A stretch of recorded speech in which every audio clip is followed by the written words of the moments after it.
having a great time. I'm having an awesome time. This is so fun. I love it so much. I love it. I love it so, so much. Okay, the YouTube is set, but I forgot to remove. Hi. I can't wait for this chapter read. It's gonna be so good. I'm excited. I'm excited. Let me pull up the chapter itself. Wait, where are you? Hi, here you are. Hi, Sam. Sam is always on the YouTube, as always. Good old reliable Sam. Thanks for being here in front of me. Hi, Deanie. Okay, so I'm gonna see who's over here. Okay, cool, cool, cool. So what happened in chapter 9 was that we had the whole oh my god, can you stop? We had the whole Minecraft server going crazy with Rumi and Mira like fighting over Zoe and Zoe being like, this is all fine, they're going to love each other after this, we're all going to be really close and we're going to be really, really happy, yay, I'm gonna bring them together. And the Minecraft server going bonkers insane. Hi Polly, oh my god, hello, thank you. You're so good, Lauren. I overslept. Did I miss anything? No, we're just getting started. I'm doing a recap. So we had the Minecraft server stuff. The chapter 9 was basically Rumi and Mira send Zoe a new PC, and Zoe's like, "What the fuck? What is this?" And like she is talking to Mira and Rumi about it, and like she sets it up, and then she sets up the Minecraft server, and shit goes down in the damn Minecraft server, because Rumi and Mira can't fucking stop fighting, and they're always like throwing words at each other. Like at one point, Zoe is being like, "Oh, they haven't like said bad things in a while. It seems to be going well," and then they get on their shit once again. Because of course they do. And then while that is happening, the Rumi and Mira roleplay accounts did ended up crashing my live, and arguing over there. So that was fun. But yeah, they're like, TLDR. Rumi and Mira keep fighting on the Minecraft server, and while Zoe is getting sick of them fighting basically, and she basically explodes. She explodes like crazy, and you're like, am I just like this thing that you're fighting over, guys? Like, do you even like me? Do you even actually like me? And like, she has this crazy emotional breakdown, and both Rumi and Mira are like, no, like we do like you. Like we swear. And then while this is happening, Zoe's dad is fucking dying. Zoe's dad is fucking dying downstairs, and is like, Zoe, and he has a heart attack. He has a heart attack. Like, and I guess we're gonna see what happens now. The Zoe's dad roleplay account like replied to my tweet being like, ooh, like I can be careful about posting spoilers like before you read it on live. And I was like, oh my god, you're too sweet, please keep posting, like as long as you like mark it as spoilers, I won't check it out. So I have not been spoiled. Like I genuinely do not know what to expect. I just know that it's gonna get angsty. It's gonna get angsty, and we might get some genius moments. Yeah, we do get a genius moment because the sneak peek in the last chapter is Zoe and Mira are dating. I think. Or are they? Wait, let me go to the sneak peek in the last chapter because I read that. Or was it Zoe and Rumi are dating? It might be Zoe and Rumi. Yeah, Zoe's dating Rumi. Genu blurts out. And Mira's like, what the fuck? So I don't know how that will happen. Oh, this chapter is so good, Artie. You're gonna love it. Oh, I know. It's gonna be really, really fun. We're back. Hey, Ebony. Okay, so I'm just gonna get started. Because I have work tomorrow and I don't want this to go too long. I have a 13-hour workday tomorrow. Woo woo. We're doing a big blowout. So I'm gonna get started. Hey, Ebony. So chapter 10, iced Americano mixed with rose latte. I will not be drinking coffee right now because I need to be able to sleep after this. But we have our water and we have a surprise if Jamie ends up coming here. If Jamie ends up visiting, we might have a surprise. Okay. Summary. Hey, what do you do for work? I have 3 part-time jobs. I have 2 ushering jobs and I also work at the zoo. So tomorrow is a zoo day for me.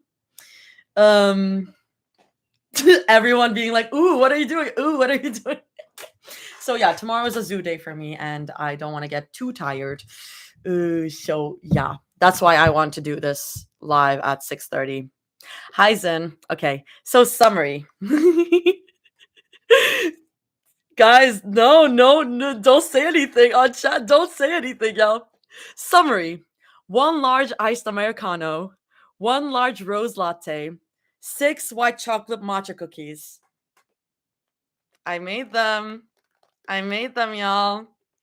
I have even more in the freezer, so I did end up making more than 9. So I filled out that requirements.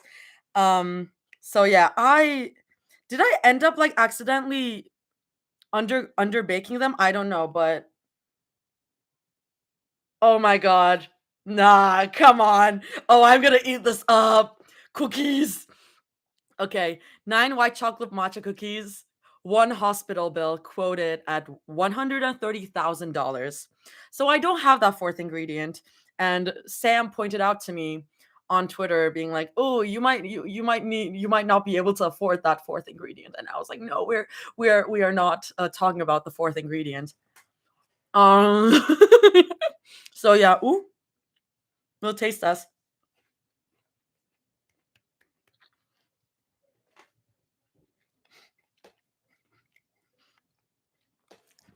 Listen, I might have splurged a bit because white chocolate chips and matcha are like expensive-ish ingredients, but it's so good.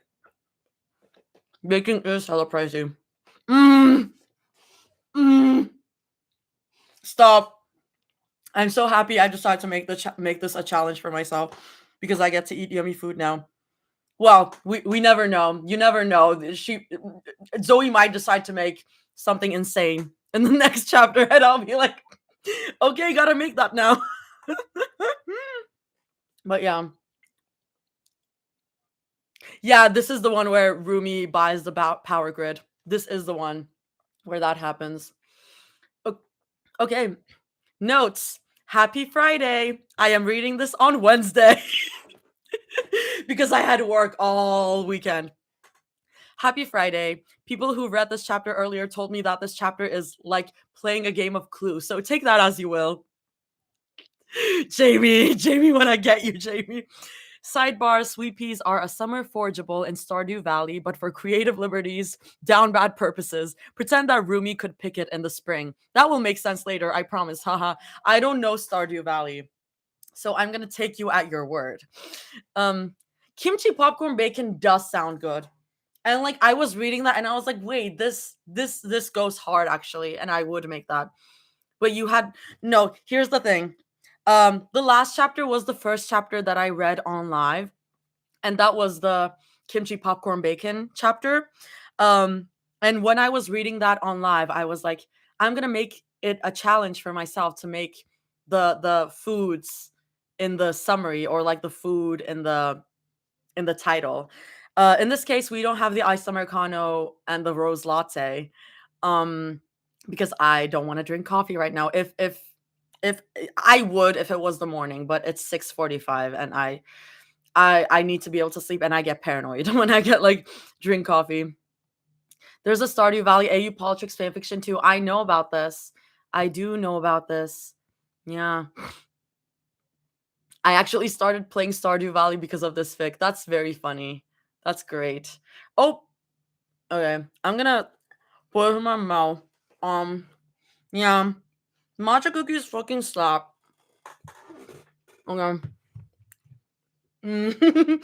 I don't know where to put this. Oh, it's really, really chewy though.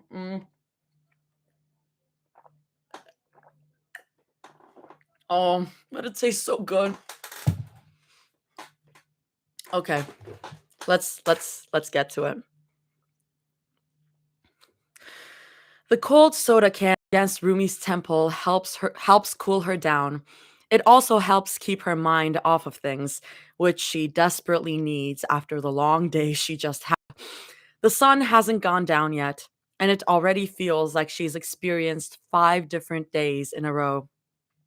Bobby continues to prattle on in front of the small projector in front of them. Rumi does her best to pay attention. Uh, then after your shoot in Beijing, you're going to need to take a quick detour back to Korea to shoot another makeup commercial. Apparently, they need some pickup slates. Not that you did anything bad, of course. They loved having you on set. It's just that they thought that your smile could be a little bit more present for their project, but it shouldn't take any longer than. Rumi slides her soda can down to the underside of her jaw. She swallows, and she can feel the chill against her skin. Her eyes stay glued to the giant windows next to them, even though she continues to nod and hum along to Bobby's debrief on her upcoming schedule. It's usually never this hot at Sunlight Entertainment. Everyone knows that Rurumi runs hot, so they often let their air conditioners run even colder than usual while she's there. And that's still true. The thermostat in the corner of the room flashes with an abhorrently low climate, but Rumi is still hot. Mira used to tell her that she ran warmer than usual when she's stressed. You're going to be doing a radio interview on Friday morning, but it shouldn't take too long. You know that, Bobby says dismissively, checking his phone for more things that he missed. You'll be doing a photo shoot after your lunch break that day, though. But I made sure to tell them that you'll only be shooting until no later than 4. You also have a meeting with your producers that night just to check in about your new album. Cancel that, Rumi says flatly. She's too tired to inject anything else into her voice. She closes her eyes. I'll just end up telling them the same thing I did last week. I haven't worked on anything new. She can feel Bobby frowning at her, even with her eyes closed. But then all he says is, okay, I don't think I have the power to cancel something like that, but I'll put in a word with Celine. If it doesn't get canceled, tell Celine I'll just skip out on it. Rumi tells him. I know how much she likes keeping appearances. She doesn't mean to sound so rude. She just wants to get this over with, and she could be using her time better in other places. Rumi glances at Bobby. From the thin press of his lips, Bobby looks like he knows it too. He runs his hand through his hair, sighing. Rumi just keeps looking out the window with the soda pressed against her neck. It isn't even cold anymore. Rumi, Bobby says softly, and Rumi exhales slowly at the tone of his voice. He pulls out a chair and sits down next to her. He puts out a hand on the arm that she's resting on the table, and Rumi's shoulders drop. She doesn't look at him, though. If all of this is getting to be too much for you, all you have to do is say the word. You know that. He scolds lightly. Rumi gives him a light shake of the head. It's been her answer every time he's asked. Bobby sighs, then adds, it's been a hard week for everyone. I don't think anyone would blame you if you took some time off for yourself to cool down. I don't need to cool down, Rumi says, the tart bitterness flat on her tongue. She's still looking out the window. There's a line of birds crossing the sky, and her eyes follow, and I'm more than happy to do it. Bobby squeezes her arm, then lets her go.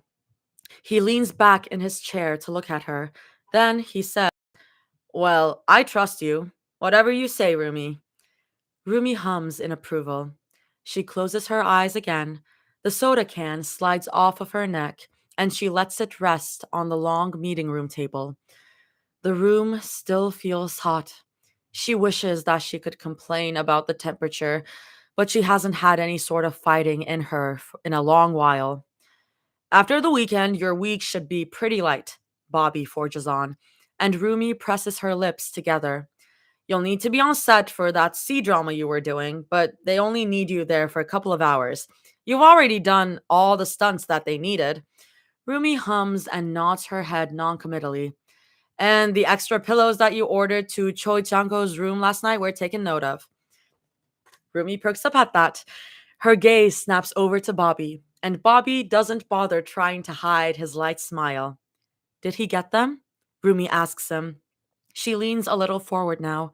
How about the food that I asked to make sure was He's eating like a king, don't worry, Bobby assures her with a chuckle. He pats her arm to soothe her. Private room, all the best doctors, all his favorite foods. I made sure to relay every single thing that you wanted for the Choi family. I heard he's being cleared for discharge in a couple days too. Rumi breathes a sigh of relief. Good for you, Rumi. Well,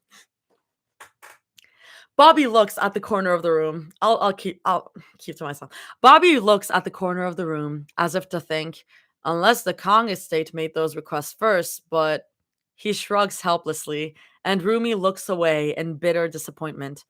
Hey, at least you guys are fighting the same fight. It's better to have an ally with things like these, he jokes. That was true enough. Rumi doesn't think she would have had the energy to fight Mira over something like this, even if she really wanted to. And clearly, Mira was thinking the same thing.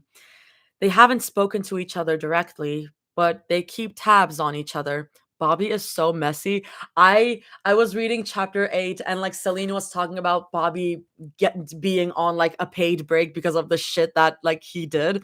And I'm like, "No, Bobby! Bobby our MVP. No! Celine, you can't do that." But she can, unfortunately.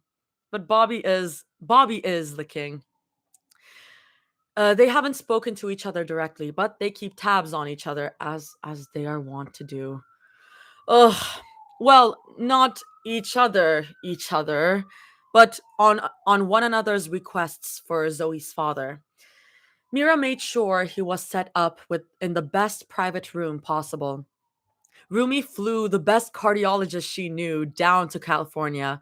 Mira ordered the comfier blankets. Rumi requested the extra fluffier pillows. And they split the medical bills. But that was a given. 130,000 in medical bills is crazy. Anyway, Zoe fought them for hours about that one. Rumi will never forget the broken little sobs she heard through her phone speaker when Zoe took another look at the medical bill and whispered to them, "Okay, but you need to let me repay you both eventually. Please." They agreed. It's the first lie Rumi doesn't hold against Mira. She'd be a hypocrite if she did. Guys, Rumira! Oh, yeah. I'm going crazy. I'm already going crazy, and nothing even happened. Nothing even happened. They tried to help Zoe in less intrusive ways, too. Rumi made sure to ask if she'd eaten at least 4 times a day. She called Zoe before she went to bed every night, even if it cut in during her shoots or her practice. And she made sure to send the best turtle videos that came across her timeline whenever possible. Rumi knows that Mira's been to California a couple of times in the past week. Neither Mira nor Zoe brag about it to her face, but she's seen both of their social media posts. They're subtle about it, but Rumi recognized Zoe's shoes in Mira's breakfast story and the flash of pink in Zoe's a couple days later. Jealousy always bubbles up in her chest whenever she sees them together or whenever she even thinks about it. It's not as bad as it would have been before all of this, though. Before all of this, though, she knows that much. The jealousy is still present. Sorry. The jealousy is still present, but it's like she had to put a lid on the pot to keep it from boiling over. Rumi just wishes she could be there. Every single day that she isn't there in California, helping Zoe in some way or another, is another day that she feels has been wasted. But what choice does she have? If she could run away from her responsibilities at the drop of a hat, Rumi would have done it a long time ago. She has too many shoots and recordings and interviews and duties, and it's beginning to drive her a little insane. Bobby clears his throat. Rumi looks at him with an owlish blink. Her head is so foggy nowadays that sometimes she doesn't even remember how much time has passed. You're probably wondering why I didn't schedule anything for the weekend, he says slowly, and Rumi blinks again. Her fingers curl on her lap, and she tells him honestly, "Oh, I wasn't thinking that. I just thought you forgot to tell me." Forgot to tell you? Bobby asks, insulted. It makes Rumi chuckle under her breath. I'd never forget to tell you anything. Rumi waves her hand, laughs, and teases. Are you going to reveal to me what grand opportunity I've been given this time around? Her mind flits through some of the options. Maybe she was given a prestigious award, or the president's going to give her another medal, or she's going to be guest starring in one of her favorite K-dramas, or she'll finally get to voice act in a cartoon. Bobby presses his lips together to hide his excitement. It doesn't really work. Rumi knows him too well. Bobby, you're killing me. You're killing me here, Rumi says weakly. She tries her best to give him a smile, but it comes off a little wobbly. What is it? Bobby sucks in a few deep breaths, then exhales with a hand motion. She takes her hand next, then says as somberly as possible, I know I've never done this before, but believe me, I would do it again in a heartbeat, over and over, even if I knew I would be fired. Can you keep something under the table? Something just between us? Bobby, you're kind of scaring me, Rumi says with a nervous chuckle. Bobby squeezes her hand some more. She's a little anxious from the wording, but she would with anything. Her shoulders drop. But yeah, whatever you need. What's up? So I moved your schedule around, maybe or maybe not sent the wrong schedule to other people in the company, including Celine, Bobby says seriously. He takes a deep breath and squeezes her hand one more time. So everyone thinks that you're spending the weekend in Tokyo doing some promotional videos. And is that not the right thing to think? Brumi asks slowly. No, because that's the wrong schedule, Bobby says, just as slowly. He's pumping his eyebrows up and down at her, but Rumi still doesn't get it. The right schedule, the one that we should keep between us, has you somewhere else. Somewhere where you have to keep yourself on the down low, where you have to disguise yourself. Okay. Rumi raises her eyebrows at him. Girl, get the hint.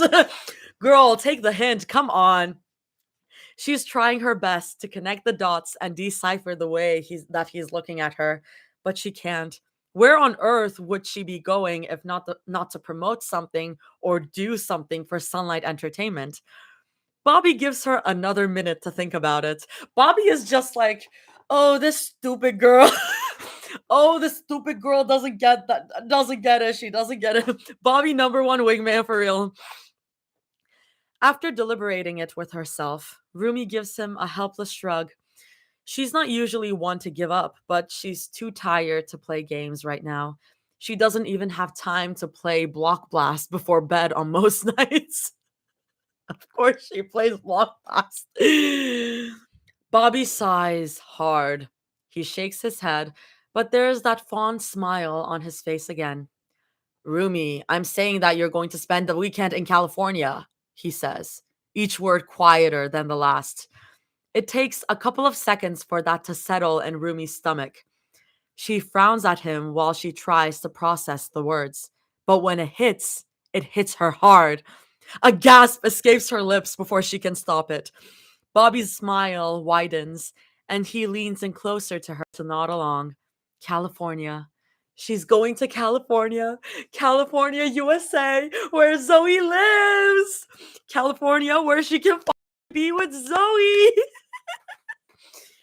But if there's one thing Rumi knows, it's that there's always a catch to these sorts of things. Her shoulders are square as she regards Bobby with a careful look. And am I Am I doing anything in California? Is there something that I need to shoot or a music video? Bobby shakes his head ferociously. Nothing. Absolutely nothing. Except for guests. You could lay in your hotel room for all I. Have you been to their national park yet? Summers ago, and let me tell you. Wait, wait, Bobby, Rumi says in a panic. She lifts her shoulder to make sure that no one's listening in, then leans in close to whisper, I don't get it. Why am I going to California if I have nothing to do? What's Do you think I should take pictures there wearing a brand? Or is there a Rumi? Bobby says with a fond chuckle. Back of her tense hand. Listen to me. I've known you since you were a little girl, and believe me, it's hard to forget a little girl like you. I know you're stressed out, and I know when you need to see one. That makes Rumi's breath catch. She still remembers all the times that Bobby has tried to subtly and not subtly ask her to go trying after the 50th time, and that was only because Rumi raised her voice at him for the first and only time in her life. She still feels bad about it, and she still wonders if he had been right after all. So maybe this time she should listen to him. Bobby, I don't know. I could be using the weekend to do something else, Rumi says, her voice still low. She can feel her heartbeat beginning to pick up in her chest. She can't tell if it's from anxiety or excitement, both if she had to guess. I'm behind on my writing for my new album. I could just stay in the studio and. Oh, absolutely not. Bobby sounds downright offended at the idea of her locking herself up in her studio all weekend. It's just 2 days, Rumi. Enjoy it. I know you will. Rumi doesn't have to ask him what he means by that. It's clear from the way that he's trying his damn hardest not to grin at her or bounce up and down in his seat. She appreciates his restrained effort, at least. But Celine, she tries. Celine doesn't know about the right schedule, Bobby assures her. He pats her knee like he used to when she was a child and she would fall off her shiny new bike. You have nothing to worry about. I know you know how to be careful, and I know that you could use that time in the US to de-stress. The comment would have sounded innocently reassuring if Bobby hadn't just winked at her at the end there. Bobby, you're killing me. For her own security, Rumi doesn't ask him what he means. Her heart pounds in her chest like a steady drum. She looks back out of the window to collect her thoughts, and she wrings her hands on her lap. Her breathing is growing taut in her chest. There's so many things that swirl in her head that Rumi can hardly keep track. California, Zoe, California, spending time with Zoe, Zoe. Her chest hiccups. The sob splits between her lips before she can stop it. Bobby stumbles backwards and blinks in surprise. Rumi? Rumi, are you okay? He asks in a panic. Rumi sniffles. She wipes at her eyes with her shaking palm, then shakes her head. Outside her window, the sun is beginning to set. It turns the sky and it turns the sky into warm shades of orange, blue, and pink. It looks beautiful. Rumi tackles Bobby into a hug. Thank you lingers unspoken in the air. Bobby chuckles under his breath. He pats her back. Then he tells her gently, just let me know how your trip goes and if I need to prepare any NDAs for when you get back. Bobby the MVP. Bobby the MVP. Rumi Zoe meet up. Rumi Zoe meet up. Let's go. Let's go. I mean, I guess I should have been able to guess this. Hi, Mira. Wait, Mira, before you go on ranting about Ruby. I make cookies. I make cookies. This is my peace offering. And I'm gonna have a little bite. Uh-huh. Ooh, wait. I'm gonna mark the cookies because as it says, they look good. It's really good. It's really good. If you look it up, it should come up as brown butter matcha white chocolate chip cookies, or brown butter white chocolate chip matcha cookies, something in that order. But it's the one with brown butter. Don't distract me from the whistle. No, this is my peace offering. She was talking about Ruby's plane crashing. Of course she was. Mira, weren't you going to stream tonight? I thought you were going to stream tonight, so I wasn't expecting you here. I wouldn't want to see her even if she showed up. I love the comment, gotta love Ruby, and then Mira being like, no. This is so funny. Maybe her plane will take a nosedive on the way. I saw the comments. This is incredible. I can multitask. Are you streaming right now?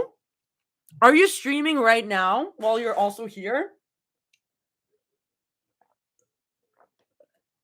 Because if so, that is crazy. Oh, no. Writing. Oh, you're writing. Yeah. I'm excited for that. I am excited for that because let me say that it looks so good. I saw the excerpt you posted as well. It's really good. It's really good. Guys.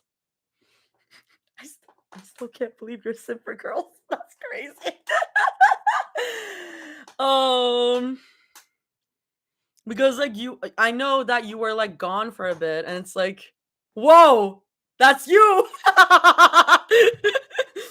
It's really good. Excited to see what you cook up, Queen. Okay. There's purple in the setting sky. Yeah, I took a break to yeah, I know. Mm-hmm. You're all good. Okay, I'm gonna keep going. There's purple in the setting sky around her. It mingles with the pinks and purples, pinks and blues. No, not pinks and purples, guys. Oh no. Oh no. Brain said purple. Brain said purple. It mingles with the pinks and blues. Pink mesh. I cannot with this. Pink and blue mesh. Not the polytrick sunset, guys. Okay. I cannot. It mingles with the pinks and blues, turning the world around her like a painting in slow motion. Mira stays light on her feet while she waits for the automated ball machine in front of her to spit out another one for her to slam back. She's bent at her hips, sweat dripping down the side of her face, the racket tight in her grip. A flash of green shoots out to her right, and Mira pivots sharply. The ball flies away on the other side of the court with a loud crack from her racket, and Mira immediately falls back into position. She gulps down the cool air around her greedily while she waits for another ball to rush towards her. There's no one else around her for miles. It's one of those perks of the many private courts at her family's residence. Sometimes she comes out here just to rally for some practice if she doesn't feel like taking a lap around her Olympic sized pool or dipping in the hot tub. There's something so nice about getting to hit tennis balls as hard as she wants without anyone judging her. The machine winds up and throws another one to her. It curves, and Mira hits it with precision. She grunts under her breath as she does. It feels physically impossible not to when it comes to something like this. She hears something scuttle behind her. Oh, Mira turns around with a sharp inhale. We're getting into it, baby. Oh, Mira turns around with a sharp inhale. Her racket points directly at Jinu's chest like a weapon. Her machine whirls and it spits a tennis ball right into Jinu's side. He yelps and folds in forward like he's just been shot, and Mira lets out a snort. She takes her sweet time in walking over to the machine to turn it off. Chinu's still rubbing his side when she makes her way over to him. She has her racket clutched in her hand. She's seriously considering hitting him on the other side to make him fall over, or maybe over the head to knock him out. Her musings freeze in her head when Jinu wheezes. I didn't break in, if you were wondering. Mira sighs irritably through her nose.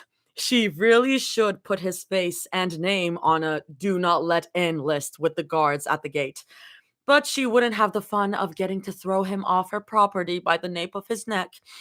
There's been times where she was close to crushing his ribs against her automatically closing gates.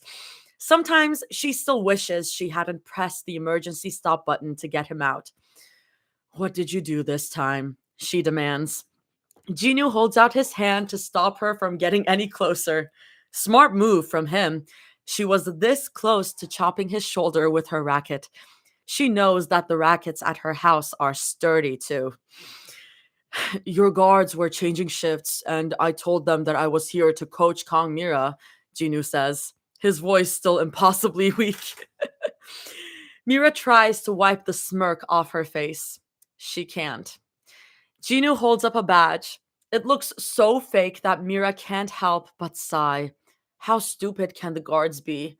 Then again, her father hired them, so that makes sense. What do you want? She asks, still peeved. He's lucky that he caught her at the tail end of her workout.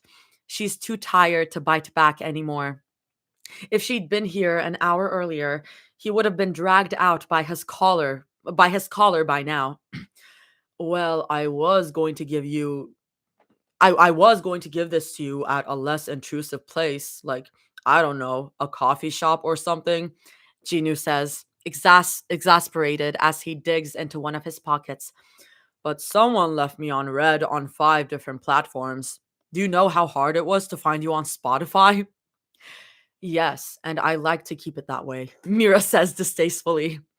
She didn't even know that she could message people on Spotify until she got his "Hey" message. She left him on red, obviously, then instantly went into Zoe's messages to send her some more songs. Can you actually do that on Spotify? Ginu DNI! Ginu DNI! He's blocked now. Can you actually do that on Spotify? I'm genuinely asking. I didn't know either till I read this chapter. How do you message people on Spotify? What?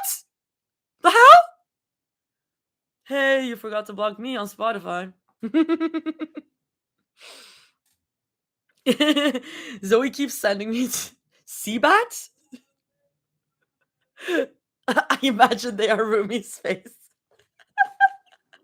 Wait, Cactus Juice, are you still taking screenshots? Can I request screenshots?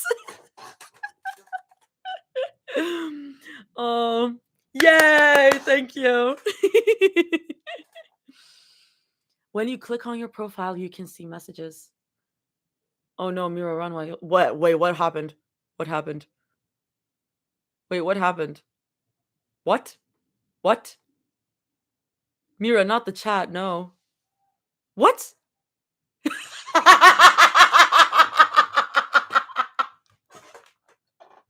Oh no! Mira didn't know about the screenshots. No! No, I didn't know that. You didn't know. Oh no. I thought you knew about the screenshot.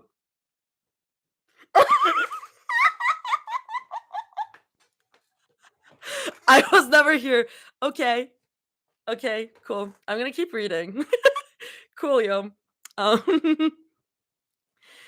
Spotify also kept all the songs that she and Rumi set to each other a couple of years ago. She wishes she wasn't as nosy as she is, but unfortunately, she looked. Stream Golden. Oh, peace and love, Stream Golden. We're already streaming, girl. Don't worry. Do you think we could sit down? Ginu asks her, still out of breath. She has his hand on his side. No, Mira says flatly. But she turns around on her heel to walk over to one of the benches near the court. She can hear Jinu shuffling close behind her. It takes all of her energy not to trip him. They sit down, and Jinu gives a dramatic groan as he sits next to her. Mira rolls her eyes at his dramaticism. The tennis ball doesn't hit that hard. She can hit it harder in her sleep. Thanks for asking me how I'm feeling, Jinu says flatly. He winces as he touches his side. Mira deadpan, how are you feeling? Jinu just gives her a look. She shrugs at him as if to say, What? You asked. Then Jinu, still grimacing, leans in closer to her and holds out his hand. Mira's first instinct is to lean away from him, but it's the flash of something blue that catches her eye. Zoe's favorite niche shade of blue. It borders on turquoise. Someone has taste, baby.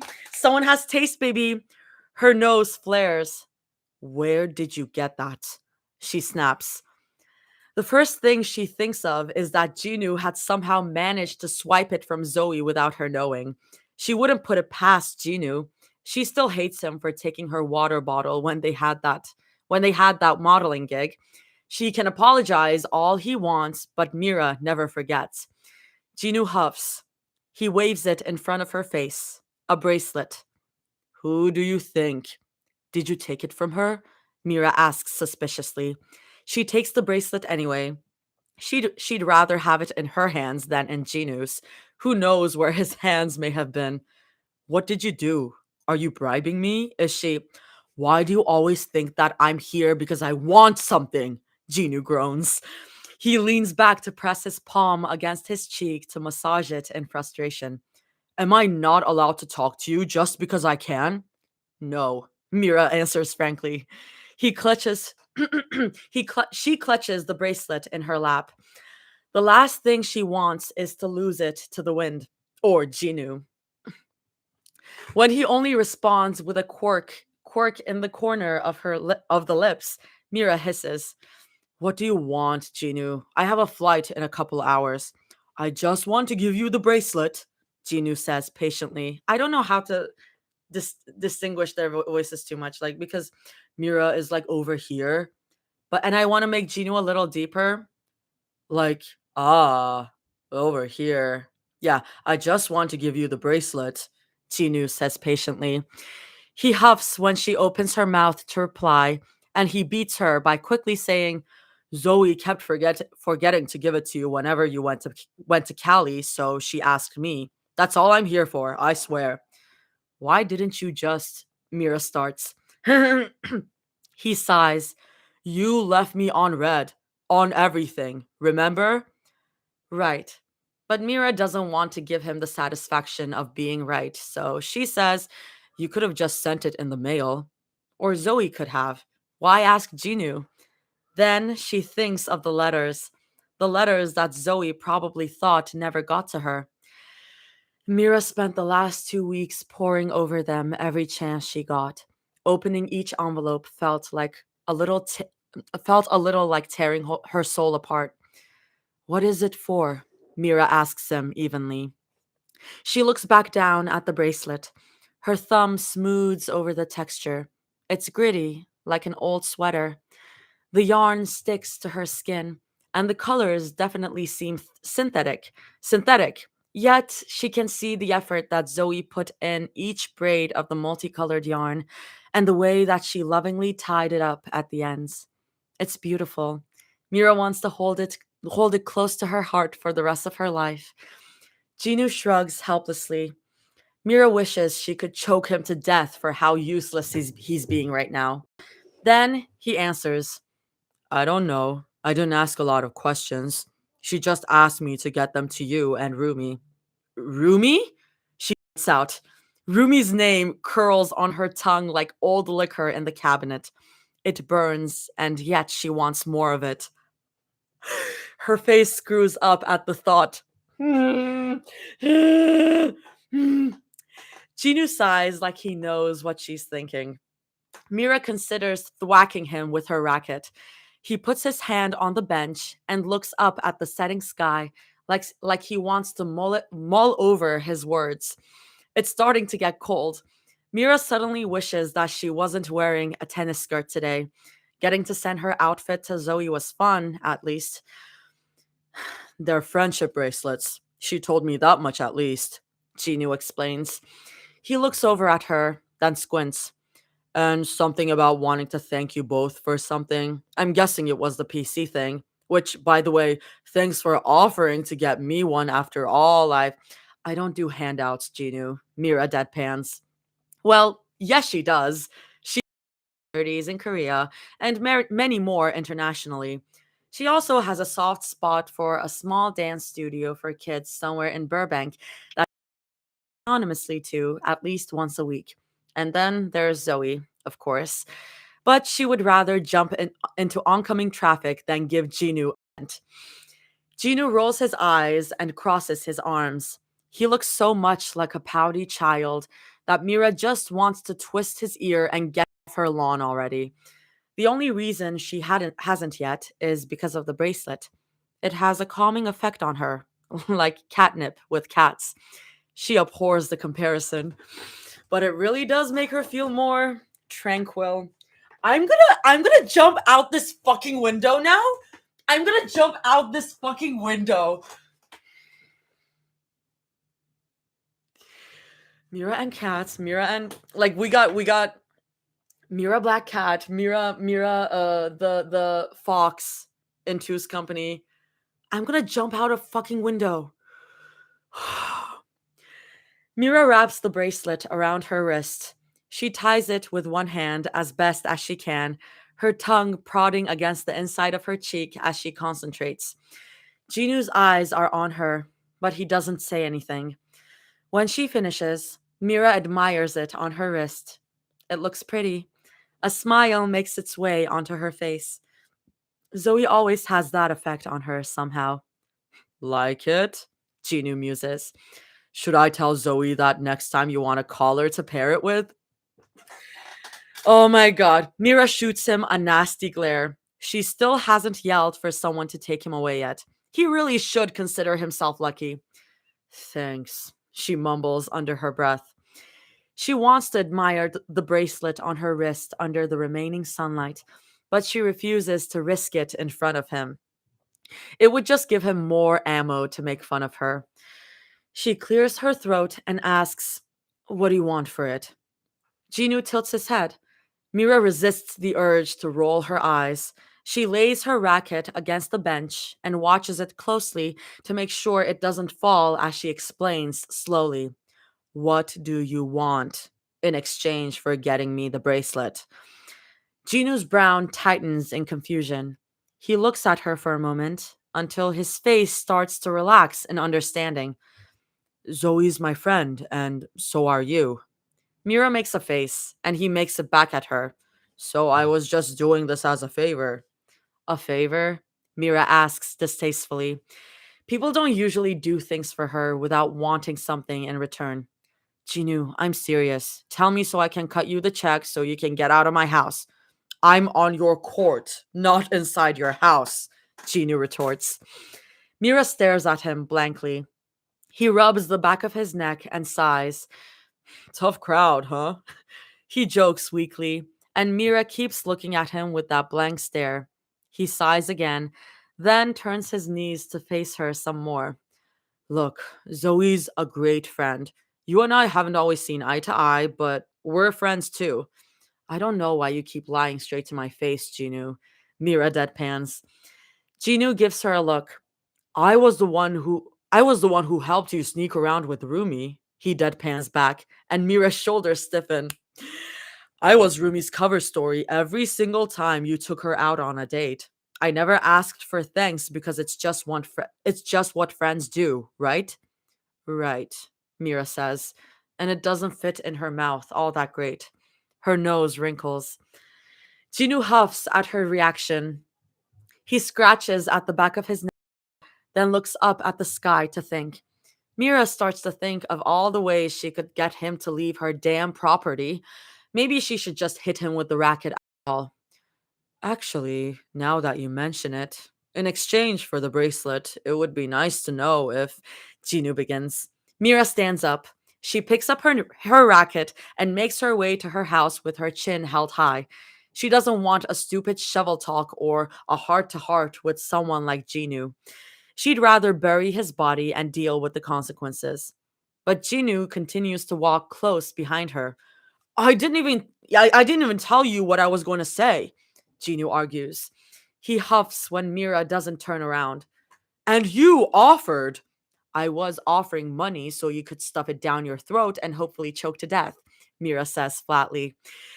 She rips open the door to her house, and attendants are at her side in an instant to take away her racket and hand her a bottle. They don't even look at Jinu. You could give me better things than money, Jinu tells her. And then he makes a noise in the back of his throat. I can't believe I just said that. I rationed instant noodles yesterday. He mumbles to himself. That is so sad. Someone please give Jinu money. Like I don't care that he's annoying. Like he makes me feel bad. Mira waves away her attendants with a gentle flick of the wrist. They nod their goodbyes to her, and she continues to make her way through the hallways to head to the kitchen. A protein smoothie is calling her name, and perhaps a knife to wave at her intrusive guest. Mira, come on, Jinu whines. The knife prospect is getting more and more tempting by the second. At least hear me say it. No, Mira says flatly. Two women are cleaning the kitchen island when they instantly bow and mumble their apologies, and Mira waves her hand at them in polite recognition. They walk past Jinu, who still seems to think that being in her house is a good idea.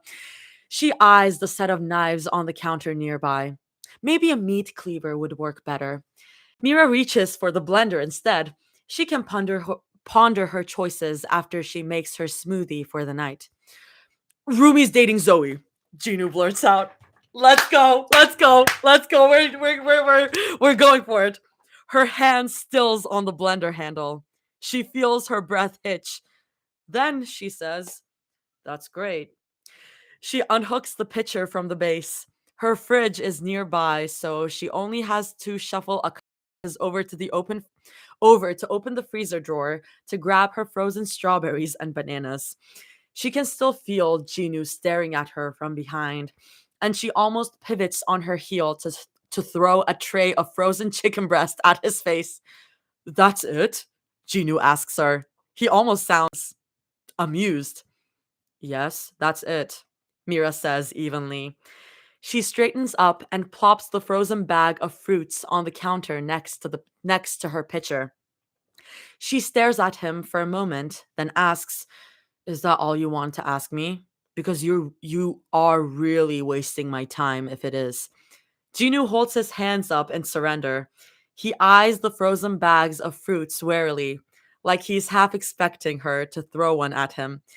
Mira almost snorts. If only he knew how much restraint it's taking her not to. How do you feel about that? He asks her. You're not my therapist or my friend, Mira reminds him, a light bite to the edge of her words. She turns back to open one of the frozen bags. A few light smacks against the counter helps unstick the frozen fruits from each other. She tips over the first bag, strawberries, into the mouth of the pitcher. When a quarter of the pitcher fills with strawberries, Ginu says, "Well, it just feels like to me that you don't care then. Am I right?" Of course I care, Mira snaps. She puts the bag of strawberries on the counter to zip up the top. Reaching for the frozen bananas, she continues steadily.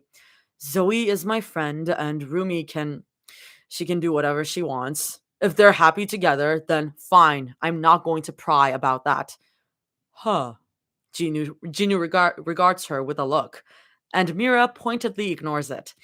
He can think whatever he wants to think. She doesn't care. I was joking about that, by the way. Fuck you. Fuck you.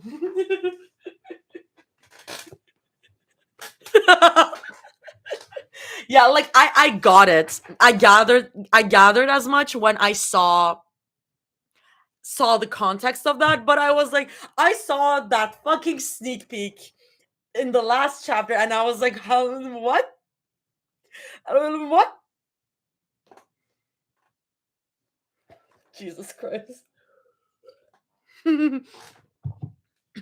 Had to have been a joke, a nightmare, or a time jump for that to make sense. You never know. He really is trying to die. Like, girl.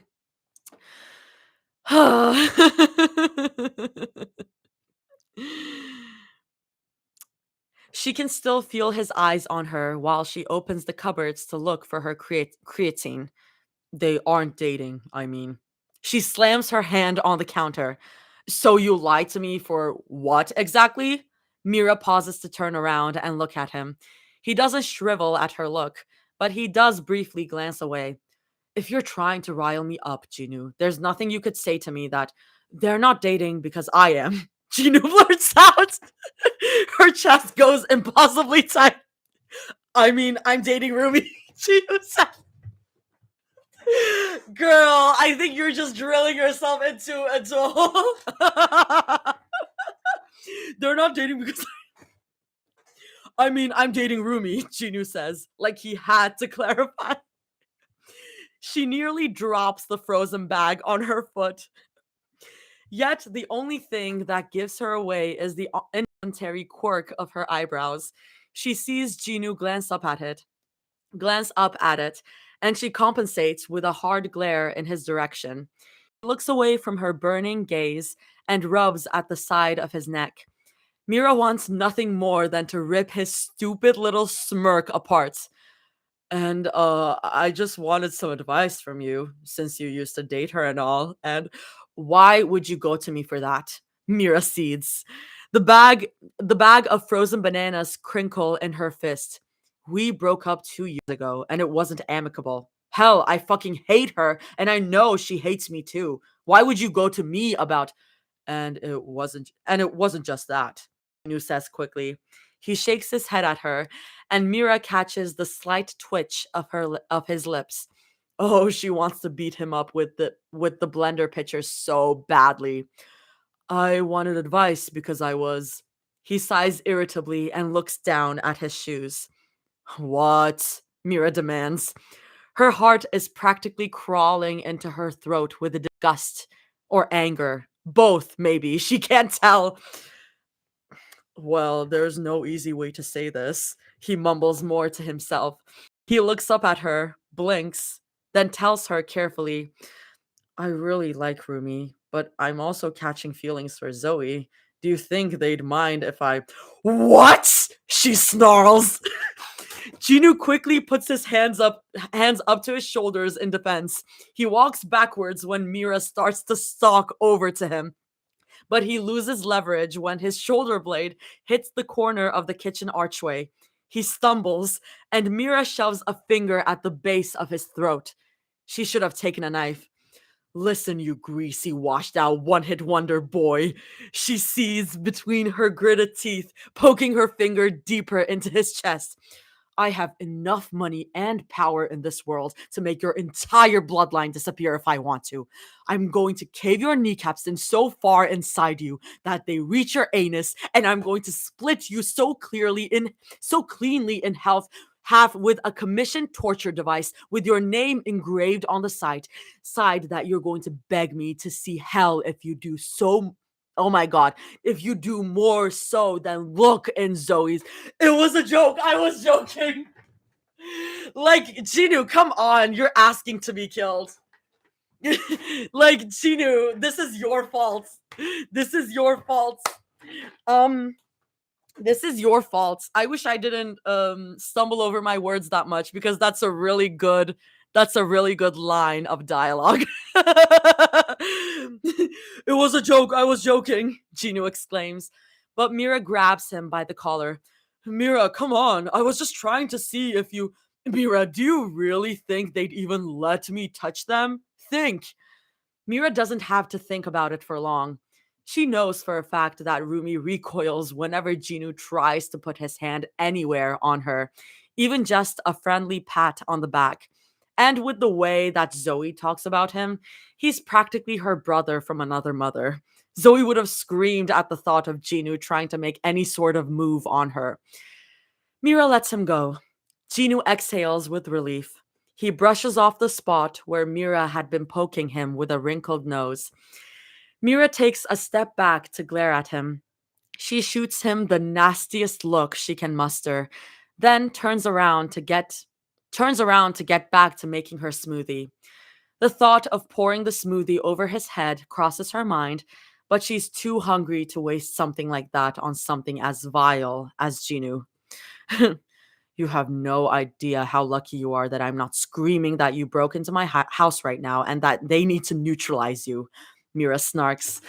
She zips up her 2 bags of fruits and opens the freezer with more anger than necessary. Jinu snorts. The worst they could do is throw me out. Mira puts her thumb and forefinger into her mouth and whistles sharply. 5 red dots appear on Jinu's chest. 2 more appear on his forehead.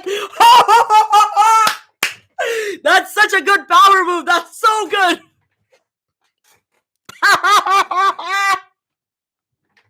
This is so good. Oh my god. This is so good and so batshit crazy. Sorry, I didn't say that clearly because I was busy freaking out and cackling. 5 red dots appear on Jinu's chest. 2 more appear on his forehead. Jinu looks down at his chest and jumps backward with a startled yelp. He puts his hand up high over his head this time, rather than close to his chest. He's sweating bullets. Mira admires the sight of his startled face. She takes her phone out of her tennis skirt pocket to snap a picture of him, cackling under her breath all the while.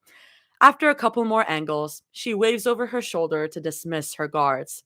The dots disappear. Oh my god, she's crazy. She's crazy. That is such a funny thing to do. That is so fucking funny. Um I was just checking if Mira was still here. She is not. So I can call her crazy all I want. He puts his hands down a couple of seconds later, and he turns to look at Mira in horror.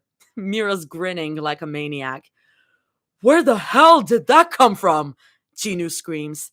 He puts his hands all over his chest and abdomen, as if expecting to find and feel more dots on him. Mira shrugs, unconcerned. She closes the freezer and goes back to looking for her creatine. Minho must have misplaced it last night. She can't wait to rip one of his favorite undershirts as revenge if she scrubs through the kitchen footage and sees that she's right. You have to be really stupid if you think that my family's house isn't under surveillance 24/7, Mira drawls. She finds the creatine sitting on a lazy Susan where she left it yesterday. It's mildly disappointing that she can't rip Minho's shirt. Jinu pauses to tilt his head at her.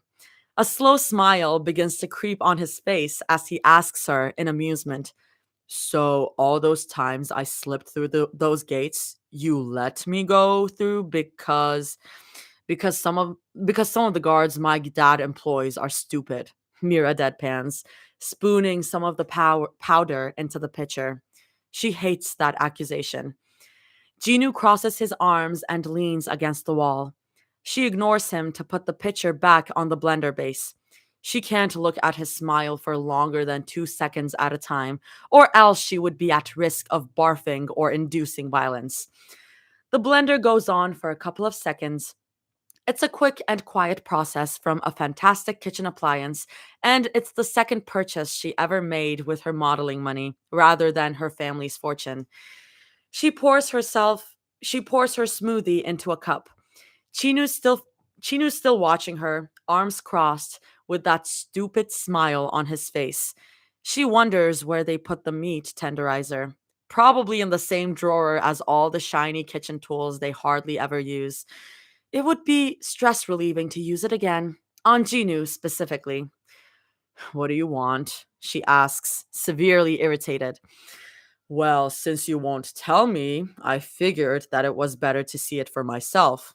Jinu shrugs, and Mira takes a big gulp of her smoothie to placate her rage. He mumbles under his breath. Almost threw up in my mouth saying it, but it was for the greater good. Mira groans in irritation. She hurriedly motions for him to continue. Jinu holds up a finger. One, you didn't react when I told you that they were dating. Holds up a second finger. And two, you did react when I told you that they were dating me. How is that any kind of discovery? Mira asks with a dark chuckle. She sets down her glass and leans against her counter to mirror his crossed arms. I feel bad for anyone dating you. I thought that was obvious. Ginu rolls his eyes. Mira wants to gouge them. Well, it looks, he says, drawing out the words, like you want them both. It's easy to put yourself between a couple that's dating if you want them both, like cutting in between two dance partners. It's easier when you don't really have to choose, and it's harder if someone you don't like is in the way. He points to himself to make that last point. Gino is Gino might be annoying as fuck, but he's fucking smart. He's fucking smart, and he is playing with fire. He is playing with fire, and he is asking to get killed, but he is smart about one thing. Mira summons seven snipers to threaten Ginu. Yeah. Exactly. Which I don't take any offense by, so don't worry, he drawls. I wouldn't want to date you either. Mira's nose flares. She wants to throw the set of knives on the counter at him, but she resists. She won't fall for his bait again. Not when she still needs to pack her luggage upstairs for a flight that leaves in just over 2 hours. She sets her jaw. I broke up with Rumi years ago. She starts slowly. Each word rests like bitter lemon on her tongue. Why would you think? That's not what I remember happening. Ginu replies. Then what happened, Ginu? Mira snaps. If you want to act like you were in the room, what happened? Her chest has gone tight again. All Ginu says is a matter of fact. You two just gave up. I did see this sneak peek. Yeah. Her shoulders tense. She wants to rush forward and grab him by the throat and shake him around or make the signal for them to shoot him dead right on her kitchen floor. But in a way, he's right. He is right. Her shoulders drop. And now you like Zoe. And no, I'm not here to tell you to stay away from her. I'm worried, but she's already kicked me in the balls about that. He grimaces to her. He grimaces to himself, as if recalling the memory, and Mira holds her chin up high in pride. Atta girl, she thinks. Why does it matter to you? She asks. The warning doesn't breach in her tone. She's too tired for that. It's not lost on her that she doesn't confirm nor deny Ginu's thought process to him. She shouldn't have to. That's not for him to know, even if the answer had been fairly obvious to her from the start. It makes her feel awful though. After everything she's done to Zoe and the situation that Zoe's in and the situation that she's in with Rumi, she doesn't get to long for things that she doesn't deserve. She doesn't get to want. Yeah, you just killed me with that. You might have just killed me with that. That was, oh my god. Not forgiveness, not closure, not desire. Ginu shrugs helplessly.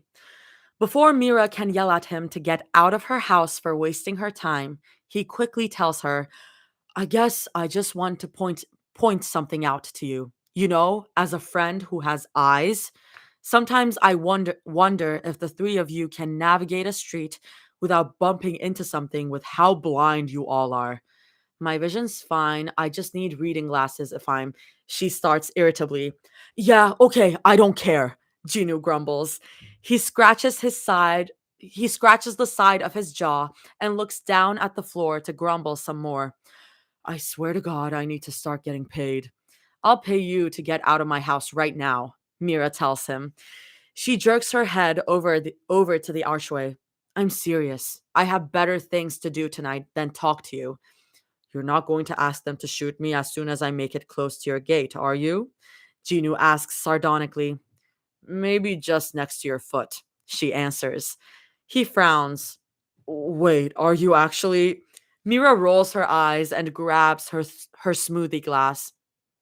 She takes him by the arm and yanks him out of her kitchen as she takes a big swig of her drink.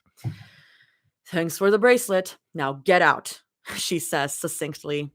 You're welcome. Can I get a tip at least? Ginu asks her, a little seriously. He holds out his palm to her. He is so pathetic. Oh my god. We're not in Korea. Not at your part time job at Dunkin' Donuts in Cali, she says flatly. She pushes him between the shoulder blades. And we're in Korea, not at your part time job, is what I meant. Guys, I have astigmatism. I'm sorry. She pushes him between the shoulder blades and he stumbles. He glares over his shoulder. Come on, not even 10,000 won. Go busk for money somewhere else, Mira snaps. I snuck in here to get you Zoe's bracelet, he exclaims in disbelief. Thanks. Now get out. They stare each other down. Jinu is the first to cave after a measly couple of seconds, and he drops his head and mumbles under his breath about how unfair everything is. Mira walks him to her doorstep. She doesn't want him getting lost in her house and to start living in her basement somehow. Jinu opens her door and rolls his shoulder. The sky has already turned inky black, and the breeze nearly makes Mira shiver. She lifts her smoothie cup back to her lips, and the flash of blue on her wrist catches her eye. Mira grimaces. She's going to regret asking him. Wait, Jinu, she says, and he stops in his tracks. He pivots on his heel and raises his eyebrows at her. Mira swallows down the scowl that tries to make its way onto her face. I need to ask you something before you go, but all I need you to do is answer. Just answer. And I don't want anything else coming out of your mouth, she says levelly. Got it? As promised, Jinu doesn't say anything. He just pretends to zip up his lips, then holds out his palm to her with the other hand. The smirk on his face is unbearable. But he keeps his end of the bargain. Mira sighs peevishly. She digs into her pocket and slams a few bills into Jinu's hand. Jinu hums in approval and nods at her to continue. What did Rumi do when her voice fades? She swallows the bile that rises in her throat. She chides herself for acting the way that she is. But, as promised, Jinu doesn't say anything. A breeze ruffles his hair and he closes his jacket more around himself, but he doesn't say anything to her to pressure her to finish. He only watches, his lips pressed into that thin line. When you gave her the bracelet and you told her that Zoe made me one too, what did she say? She asks. She's not sure why she wants to know. What's the point of knowing? They haven't talked. She doubts that they'll ever talk again, at least willingly. Maybe Rumi didn't say anything about her either, and if she did, it probably wasn't anything kind. Gino doesn't hesitate in answering. He doesn't smile either. He just gives her a half shrug of the shoulders and he says, She hoped you liked yours too. He licked his lips and looked back at the sky. She really liked hers, so. What an odd sentiment to give after everything they've been through. But Mira swallows down the scalding words that rest on her tongue, and she gives Jinu a small nod in acknowledgement. As promised, he doesn't ask her what the look on her face means. Still, she sees mild traces of concern etched on the wrinkles of his frown before he turns to leave. Mira closes the door with a light click. She sips at the rest of her drink as she makes her way upstairs. She needs to find Sussy and brief her attendants on how to take care of his dramatic ass while she's gone for a few days, and maybe hail someone down to get her an iced americano to have on her flight. Plus, she needs to finish writing back to a few more of Zoe's old letters. Aw, will Zoe ever see her responses? Most likely not, but it feels like a sin to leave Zoe's yellowing pages unanswered. Mira tugs at the bracelet on her wrist. She's writing responses to the letters. Oh my god. I need to drink. I've been talking for a while. Oh my god. I'm gonna die. I'm gonna check something real quick. Um, Rumira getting slightly less toxic with each new with each new chapter. They're getting slightly better about it, but that just means that they're going to have a horrible fight or something. Like I can feel it. Whenever it gets better, it always gets worse afterwards. Like that's just how it works.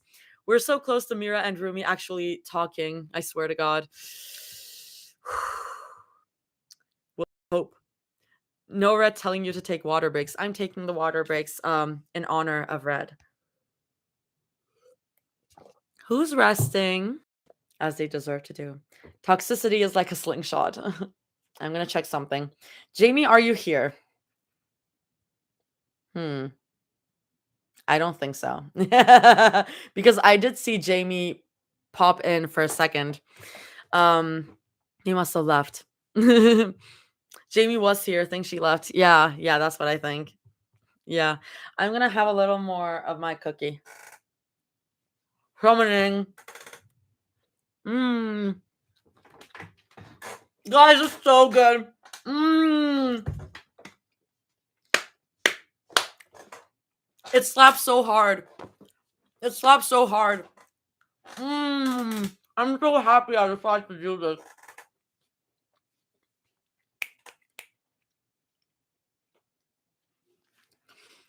Y'all, I gave the recipe. Search up brown butter white chocolate chip matcha cookies. White chocolate chips are a bit expensive. You don't need to put them in. Did you vlog a baking video? No. I was listening to the Mira roleplay accounts space, Twitter space. I did plan on streaming it, but I was really tired from my Two's company stream. So I was like, I'm just gonna put on something and I'll like make it myself. And I like ended up needing one more egg. So like I had to like run out and get that. And I was like, I'm glad I didn't stream that. It was a bit chaotic. I'll bake you some. Not I'll I'm sending it telepathically to you. I'm sending these telepathically to you. Okay. How is Oh my god, hello. I'm just checking the YouTube. Hi. Oh my god. Wait. Reef on a candy floss stream? That's crazy. I appear and I disappear. Hi, Reef. Artie, I'll telepathically send you the muffins I made. Wait, look. Reef, look at the cookies I made. I made white chocolate chip matcha cookies because they're the food for today's chapter. Cookies. I mean, yeah, I was afraid, but I saw you chilling. Um, Nothing crazy has happened yet. I mean, Ginu and Mira are fighting as they tend to. Um, but nothing else. I love peanut butter cookies. I love peanut butter cookies. I love peanut butter. Yeah, but yeah. What I'm doing, Reef, is that in the beginning of each chapter of Candy Floss is basically titled after an item of food, usually. So I am like challenging myself to make that food. And this time the title was actually coffee, like the coffees, the iced Americano and rose latte.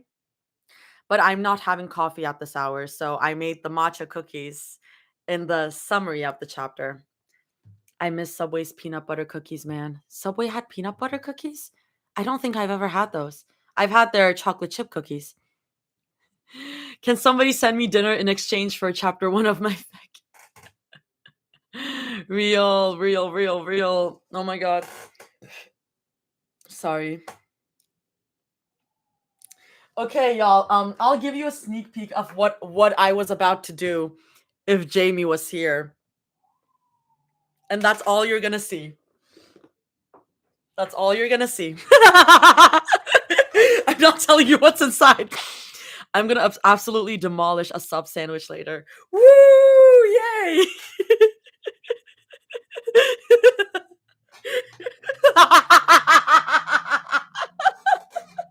Your guesses are incorrect. Wait, it's already taking a shot. Perhaps if Jamie comes here.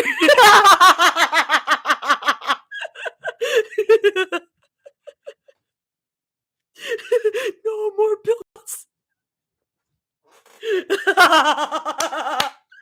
I'm having so much fun. Let's just say that Jamie tweeted at me and I was like, I am not doing that.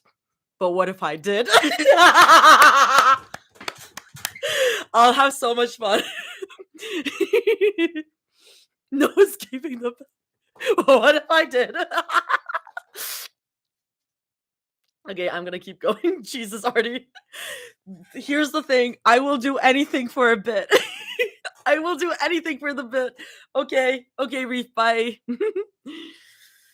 Rumi tugs at the bracelet on her wrist. The flight to California isn't going as smooth as she'd like it to. Leaving at 4 in the morning wasn't the best choice in the world. She didn't have the chance to sleep a wink. The excitement and anxiety and nervousness and agitation had been too much. In fact, she'd been so excited that it wrapped all the way back to being nervous and vice versa. Being on her private jet isn't much better either. Despite all of the seats on her jet being reclinable, with all the heated and weighted blankets and blindfolds that she could ever want, Rumi can't nod off for more than a couple of minutes. It's not the turbulence, and her staff are great with her. Someone even makes her some jasmine tea to try and help her get some sleep. It doesn't help. It doesn't even settle in her stomach right. After she hits the hour mark, halfway to the US, Rumi sits up in her seat and rips the blindfold off her face with a growl. She can deal with landing in Burbank without any sleep. Besides, she'll get there at midnight. She can just sleep as soon as she gets to the hotel. Rumi spends the next 6.5 hours scribbling in her notebook. She writes down everything that comes to mind: lyrics, song titles, poetry lines, random things she remembers from Stardew Valley, and how much she misses playing it. Like that time she got a weird purple fruit and the game prompted that it tasted like Zoe. That's crazy. And anything else that comes to her mind. How does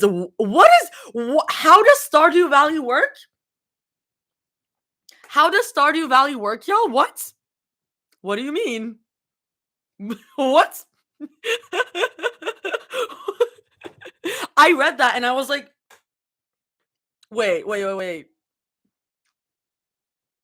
There's the favorite thing. It tells you whatever you list as your favorite item.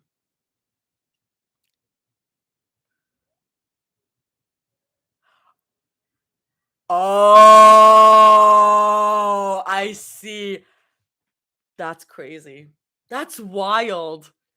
Games are crazy, y'all. I see. She watches a few movies on the TV in front of her too.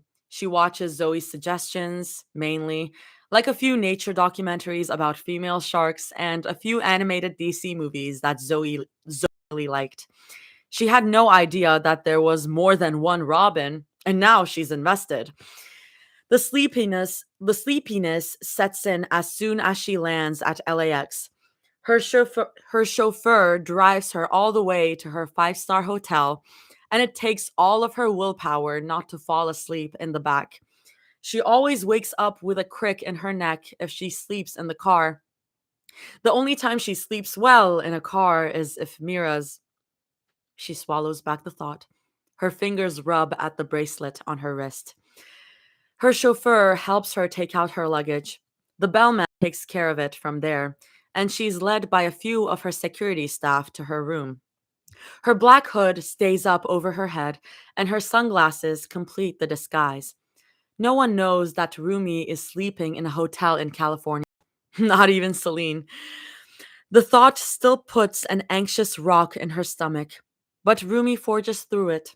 She would do anything to see Zoe. She would do anything for Zoe in general. Anything at all.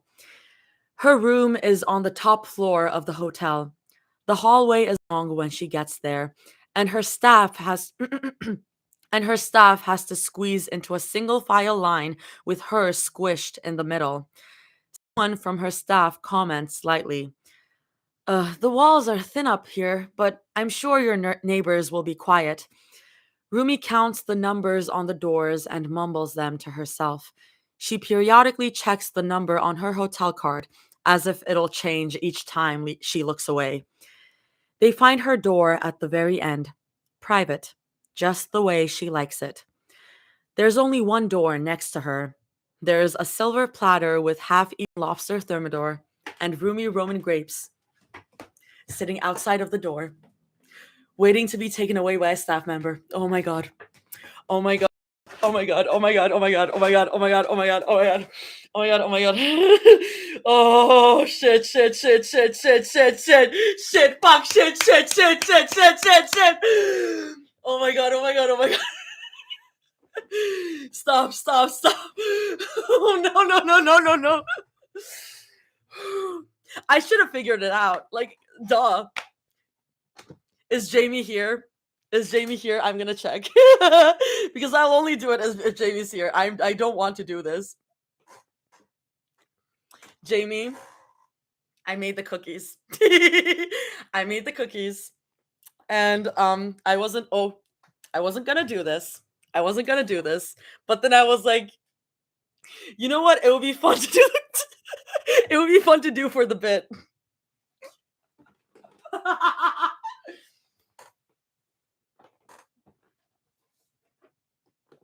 So, this is the Pepsi, y'all. And I have this insanely huge. I won't do 50-50 this time because I saw some people recommend like more Pepsi. This is a lot. This is a lot for a shot, by the way. Like, you shouldn't do. I don't know why it's happening. Listen, I'll do anything for a bit. And you said to dip it in milk.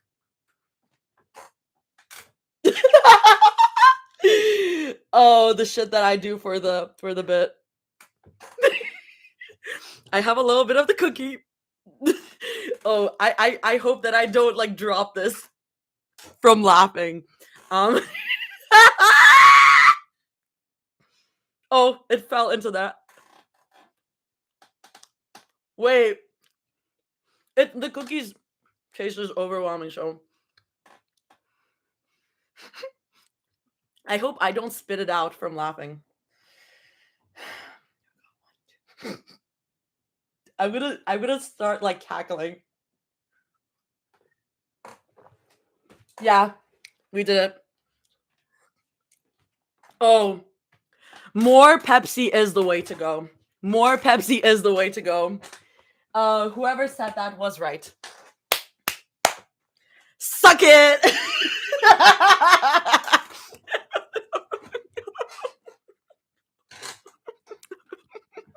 And I'm eating more cookies because I have cookies now. Pilk shot! Woo!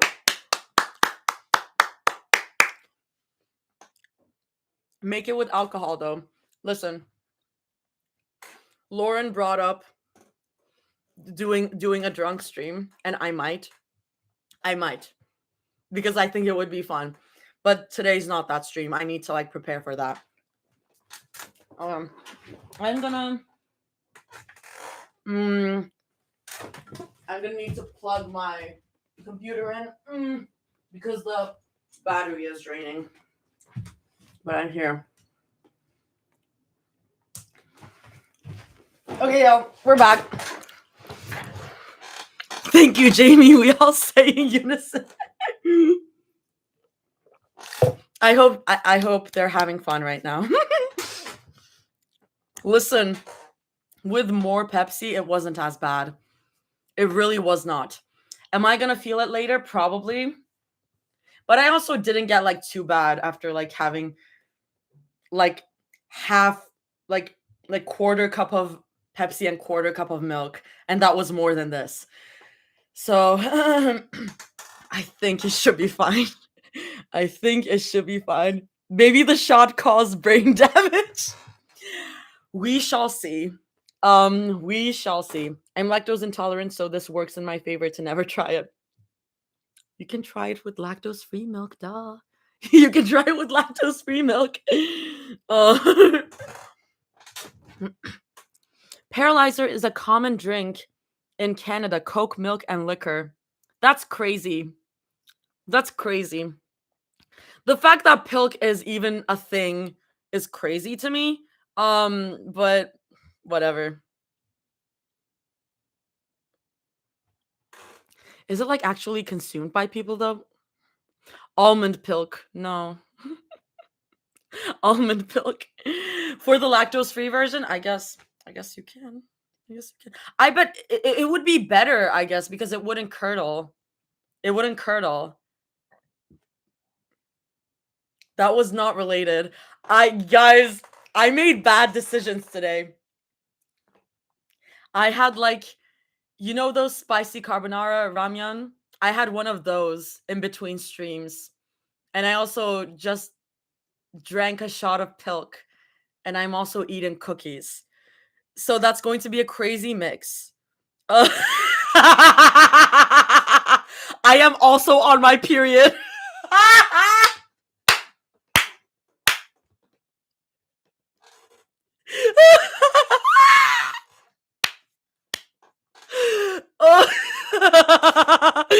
Well, I will do anything for the bit. You guys don't get it. What do you gain? I gain YOLO creds. I gain YOLO creds, baby. My condolences. It was nice knowing you. Let's get back to the chapter, y'all. That was a long little break that we took. This was so coded. Okay. Let's go back to where like I was losing my mind. Okay. Wait, guys, can we not glaze over the lobster dish in front of Rumi's next hotel neighbor? I wonder who that hotel neighbor is. Like, who might it be? Like, having a late night, like, lobster thermidor. Like, who might it be? I wonder.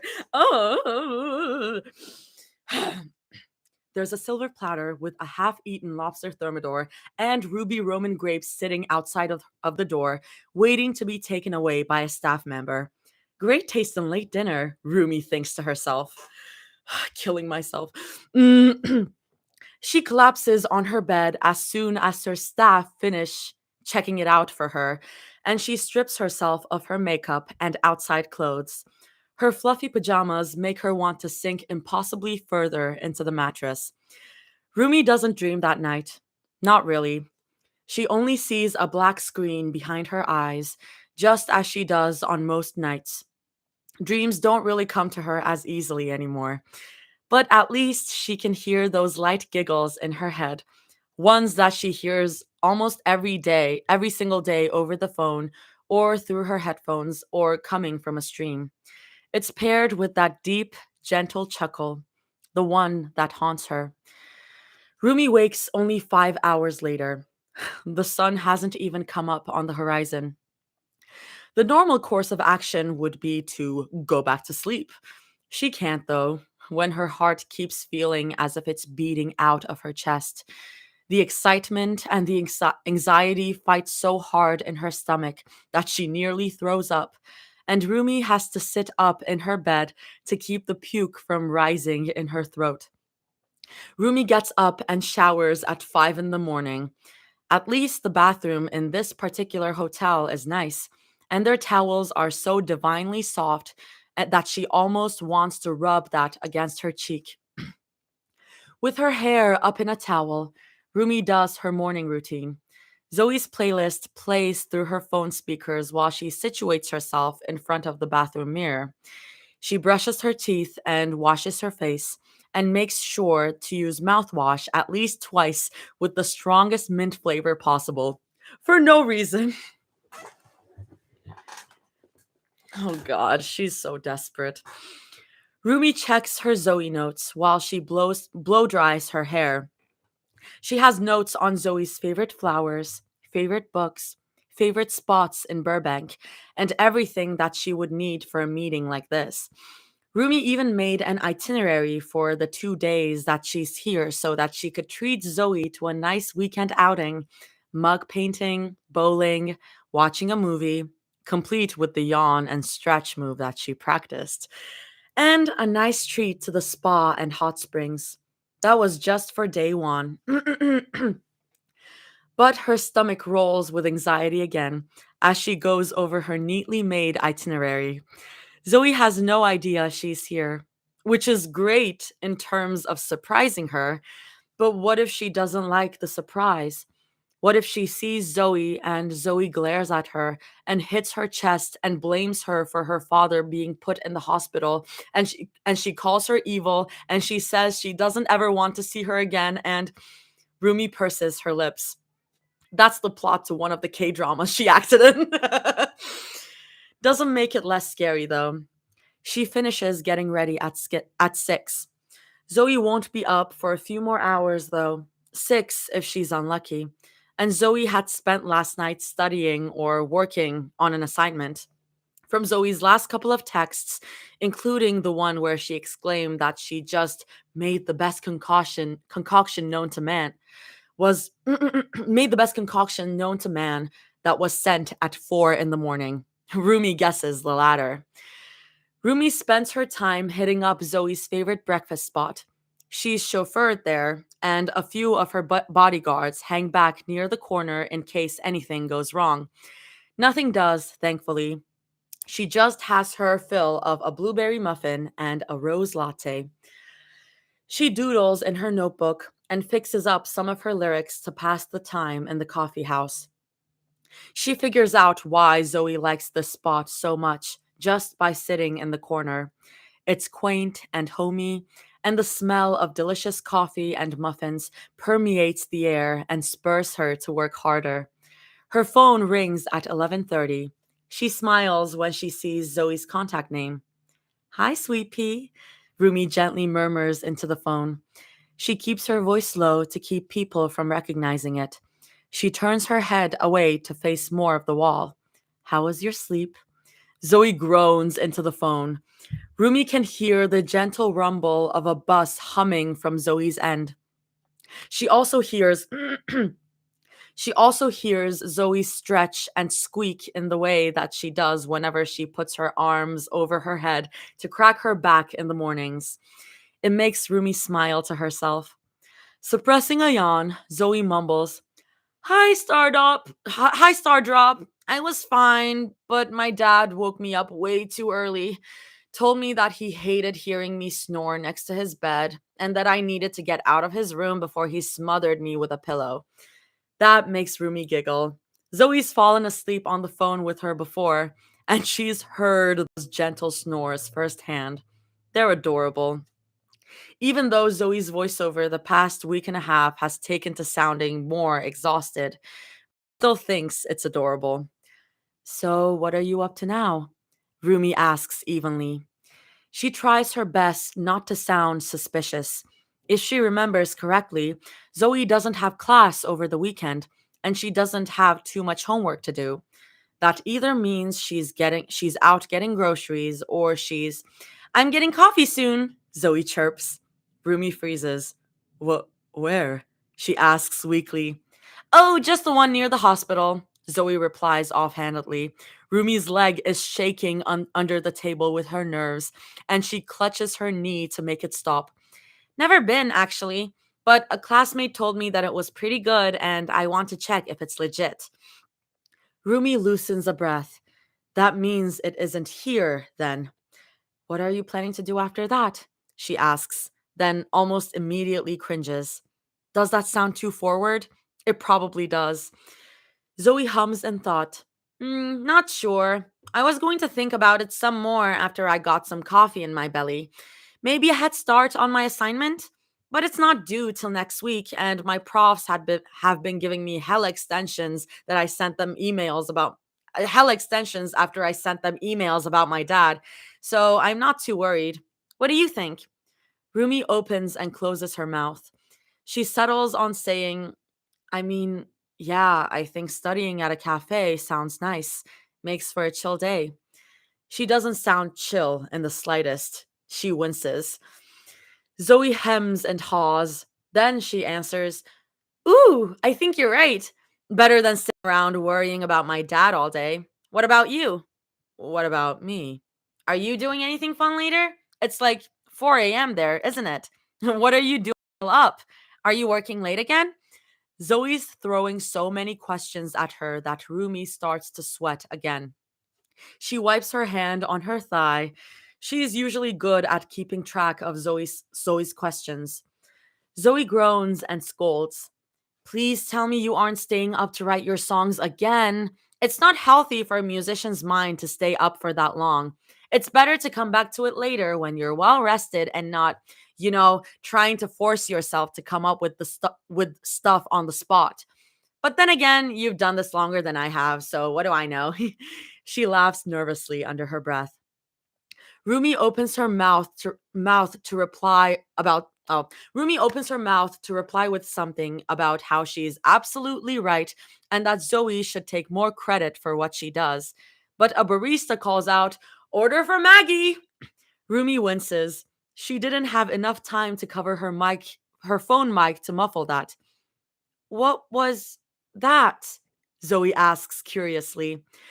Rumi moves the phone away from her face to clear her throat, then brings it back to her ear. I'm at a late night coffee house, she says, as slowly as possible. Zoe goes quiet. She can hear the hum of the bus continue to drone. Then Zoe answers just as slowly. But that was in English. Yeah? Rumi says, a little more high pitched. She processes the question, then quickly remedies it by asking, I'm just in a really touristy spot. Is the coffee good at least? Zoe asks her. Rumi's shoulders slump at the cordiality in Zoe's tone. She doesn't suspect a thing then. Rumi is at the latte next to her notebook. It's already only a couple sips away from being completely drained, and she smiles to herself. Zoe's suggestions have failed her.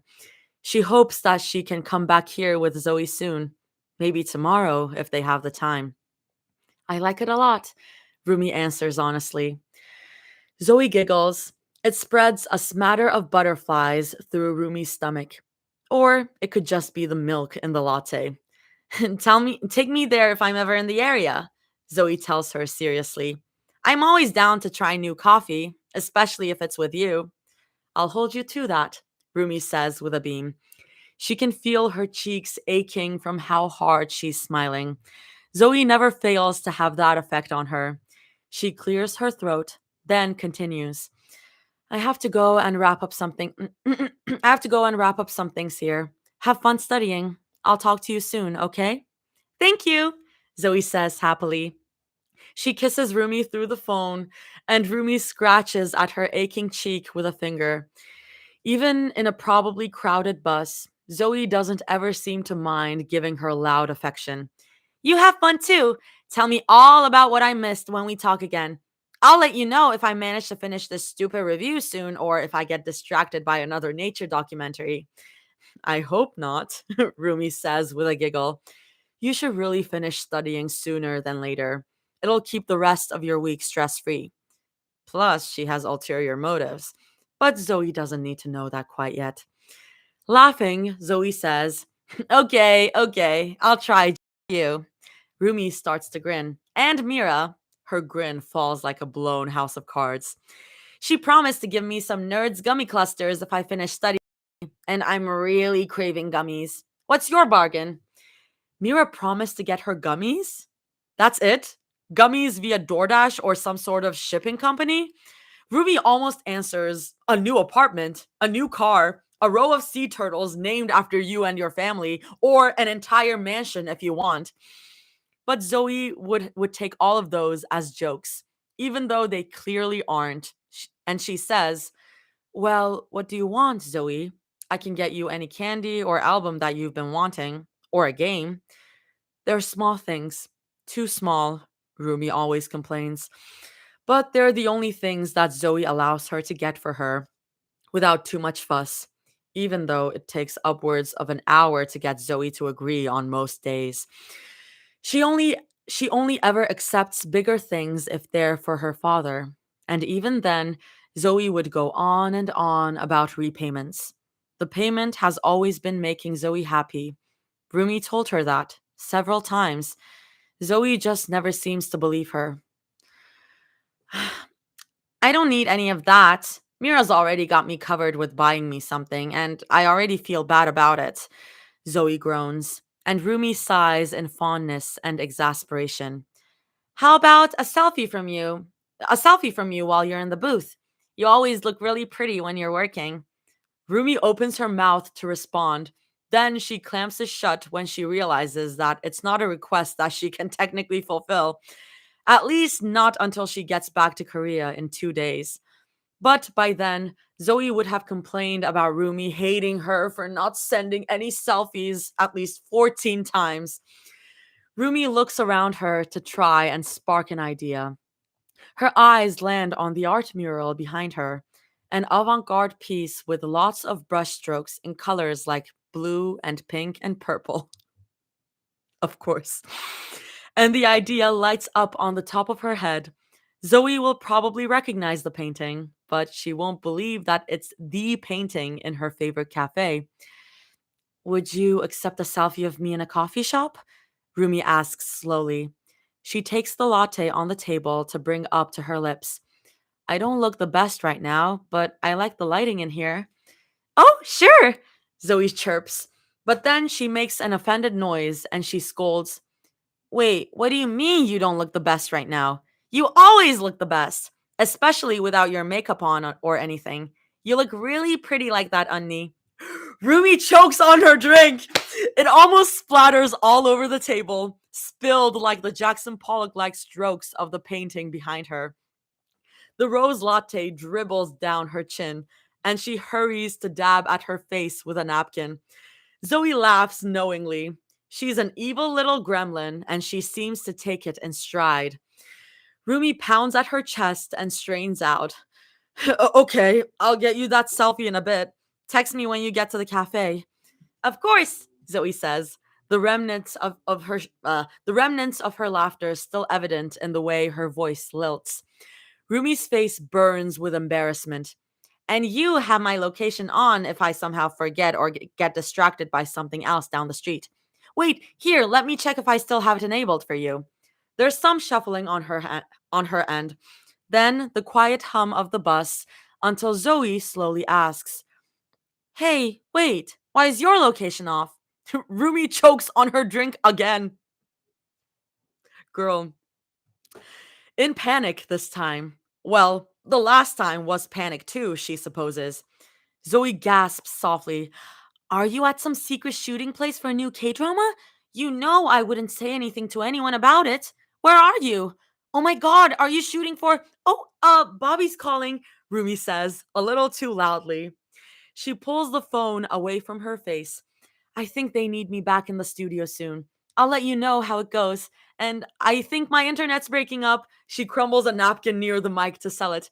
Oh, crap, Zoe, I can't hear it. Okay, have fun. Bye. She ends the call before Zoe can say anything else. Girl, she's so silly. Then she slumps against the seat, exhausted with belief. So much for keeping things under wraps. Rumi slams down the rest of her drink. She dabs at the corners of her mouth with a napkin, then packs up her notebooks and the comic book that she had open on her lap. A recommendation from Zoe, of course. She pats down her hair and takes a few selfies, the best of which she sends to Zoe before texting her team that she's ready to go. Her chauffeur appears only half a minute later. She throws out her trash and hesitates at the open door that her chauffeur next to, and she apologizes to him before pivoting on her heel to walk back inside the cafe. Rumi orders half a dozen matcha white chocolate cookies, Zoe's favorite. They hand them over to her in a cute box with a blue ribbon. Well, I don't have that, so you'll have to do it. they hand them over, they hand them over to her in a cute box. Sorry, I just realized what I'm doing. I just realized what I'm doing. Sorry. Chauffeur. I know that it's about it. I didn't. It was impulse. It was intrusive thoughts. Oh my god. They hand them over to her in a cute box with a blue ribbon, and Rumi is so impressed with their service that she leaves a 300% tip. Rumi crawls back into the back seat of the car and she directs them to where Zoe is. She's endlessly thankful for Zoe's live location. It makes her giggle at the thought of getting to outsmart Zoe like this girl. I know what's gonna happen.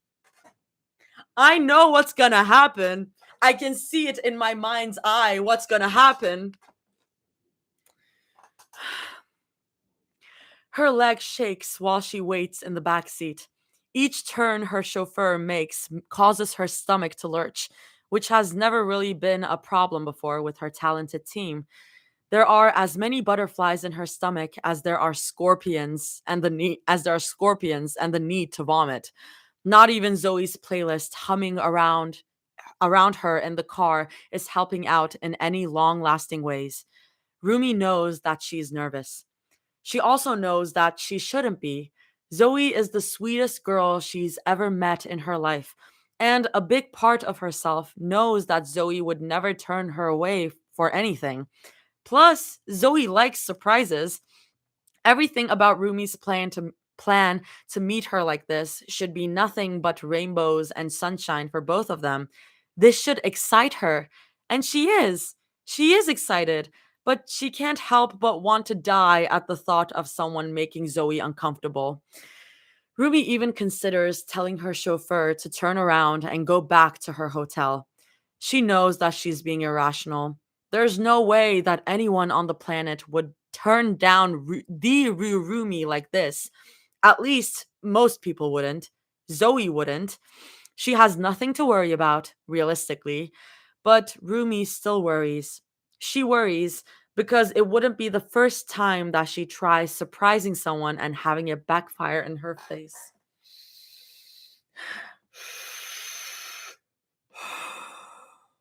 Okay. The bile rises fast in her throat when she spots the sign of the coffee shop that Zoe's in. Their pulsing blue dot starts to converge on her phone's live location app, and Rumi desperately wants to open the car door and roll onto oncoming traffic. But then she gets a notification on her phone from Zoe. Zoe heart reacts. Oh my god, brain. Zoe heart reacts to her selfie and replies with, "You're so pretty!" Exclamation mark, and a blue heart. As well as a few memes that she must have thought Rumi would appreciate. A lot of them are werewolf ones that make her chuckle under her breath. Rumi exhales so fast and hard that her shoulders begin to slump. Her heart is still beating hard in her chest, but at least the anxiety is starting to fade away and bring sensation back to her frozen fingertips. Her chauffeur asks if she's okay with being dropped off at the corner of the street rather than in front of the shop due to the traffic, and Rumi affirms with a hum. She wipes her sweaty hands on her pants and takes a few deep breaths in. She would before a performance. There's nothing to be afraid of when it comes to someone as kind and wonderful as Zoe. Besides, if Zoe didn't want, Rumi could just stop, drop, and roll onto the busy California street or euthanize herself, whichever came first. Oh, Rumi is dropped off at the corner. She puts her hood up over her head to hide her purple hair, and she waves goodbye at her chauffeur as she unfolds her sunglasses to use again. Her bodyguards won't be too far behind, but she already told them to give her as much space as they possibly can to allow her some privacy. With one hand shoved in her pocket and the other arm balancing a small box of cookies, Ruby makes her way down the street. She nearly bumps into a few people in her nervousness, and she squeaks out her apologies each time. No one pays her any mind. Rumi periodically checks her phone to make sure that Zoe's still at the coffee shop ahead. It's only a few feet away from her now, and it says that Zoe is just right in front of her. She doesn't have to look for long. Zoe has her back turned to her, sitting at one of the patio tables set outside of the coffee shop. She's hunched over, probably writing and doodling something in her notebook. Her headphones are blocky on her head, and Rumi only knows it's her when she spots the sparkly turtle stickers stuck on every part of her headphones. Rumi's breath catches. Even without Zoe having to turn around and look at her, her heart aches so desperately that it almost keels her over.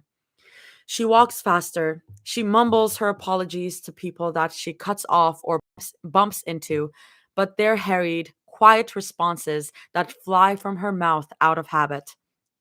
Someone bumps into her shoulder and sends Zoe's cookies flying, and nearly sends Zoe's cookies flying, not sends them, nearly sends Zoe's cookies flying, and it takes all of her energy not to turn around and bare her fangs with a nasty reply on her tongue. She finds herself right behind Zoe. Her breath is still hitched in her chest, and Rumi begins to flounder with her panic. She didn't really think this far ahead. What is she supposed to do? Should she clear her throat? Should she tap Zoe's shoulder? Should she text Zoe to look behind her? What if she put her hands behind Zoe's eyes and asked her to guess? No, no, that's weird. That's something a weirdo would do at a fan sign and not something Ryurumi would do. What's the least creepy way to introduce herself to a friend that she took a private jet across the ocean to meet out of the blue? She stays standing there, frozen with panic. People are beginning to give her weird looks, and it only makes Rumi break out in a colder sweat. She must look so weird, just standing there behind some poor Korean girl who's just trying to get by with her homework. Thankfully, she's not tortured by her turmoil for too long. Zoe chuckles under her breath and sets her pen down, and she knocks her headphones down to rest upon her shoulders. You know, if you're trying to scare me, you're really bad at it, Zoe declares. She slowly turns around in her seat to face her as she adds, I practically have spidey senses. I know when someone's trying to. Zoe freezes when she spots who exactly seems to be trying to scare her. She has eye bags, flyaways from her hair frame her face. Zoe looks exhausted, and Rumi understands why. Between taking care of her hospitalized father, her streaming, and her classes, Zoe probably doesn't have enough time in the day to put some concealer under her eyes or slick back her hair. And yet, Rumi thinks that she is the most beautiful girl on the street, in the world, honestly. Rumi gives her a weak smile. It feels odd on her face, but she knows that trying to widen her smile would just make it worse. She lifts up her hand to give Zoe a light wave. Rumi had rehearsed this moment in her head for days or weeks, honestly, if she counts all the time she daydreamt about finally getting to meet Zoe in between her busy schedule. She thought of all the suave ways she could sweep me off her feet, metaphorically or literally, and how she would say things like, Careful, I don't want you catching flies with that pretty mouth, or even just, Hi, darling girl, you look prettier in person than on a camera. But instead, what comes out from her strained throat is a feeble and crackly, Hi, Zoe. Roo! Zoe blinks and leans back. She rubs at her eyes blearily, and Rumi lets out a strained chuckle at her reaction. Then Zoe exclaims, Rumi? Rumi gives her a weak nod. She scrambles to take the sunglasses off her face when she realizes that Zoe's confusion might be coming from her incredible disguise, and she tucks the sunglasses into her back pocket. They almost fall out, though, and Rumi's hand shakes with nerves. Yeah, hi. It's me. Hi, she says again quickly, and she winces at how squeaky she sounds. What happened to all the time she charmed her way through all those radio interviews with famous radio hosts, or her suave red carpet appearances that had her trending on every social media platform in existence? What happened to Rurumi, pop princess of Korea and the most charming woman alive? These are I got these at the oh my god, she needs to shoot herself at point blank with a rifle. And she can do that now since she's in America. that's that's funny. That is very funny. Uh at the coffee shop that you really like. Sorry, I'm already forgetting the name. You don't have to take them. I just felt weird about coming to see you empty-handed. Hell, she spent hours looking online and combing through shopping malls to find the perfect gift to get for Zoe. But nothing is perfect for someone as perfectly wonderful as Zoe. But Zoe doesn't even bother to look at the cookies she holds out for her. Zoe's chair scrapes and squeaks as she pushes off of it to jump right into Rumi's arms, and Rumi bends slightly at the hips to hold her close with her free arm. It's instinctual. Zoe smells like pancakes and the warm sun. She can feel Zoe laughing against the crook of her neck. It tickles, but Rumi's arm only holds her tighter against her. Her eyes slide shut, and she lets herself enjoy the way that Zoe clings onto her so tightly around the neck, to the point that she can hardly breathe. Rumi doesn't push her away. She doesn't want Zoe to get away from her. Rumi almost whines when Zoe pushes her away by the shoulders to look at her. She liked hugging Zoe. Why couldn't they keep hugging? Why are you here? Zoe exclaims, her eyes wide with shock. Are you even here? Am I dreaming? Wait, holy fuck, I just hugged the. You hugged your friend, Rumi corrects with a light laugh. Zoe's cookies are still balanced on her hand. She would be damned if she let those fall. She frowns to herself when those insecure whispers begin to crawl into the back of her ears. I'm really sorry if I came at a bad time. I just had some time this weekend to fly out, and I thought that maybe, I mean, if you really don't want me here, I could. Don't want you here? Zoe looks downright horrified that she would even say that. Rumi, are you joking? I would have sold my spleen to have you here.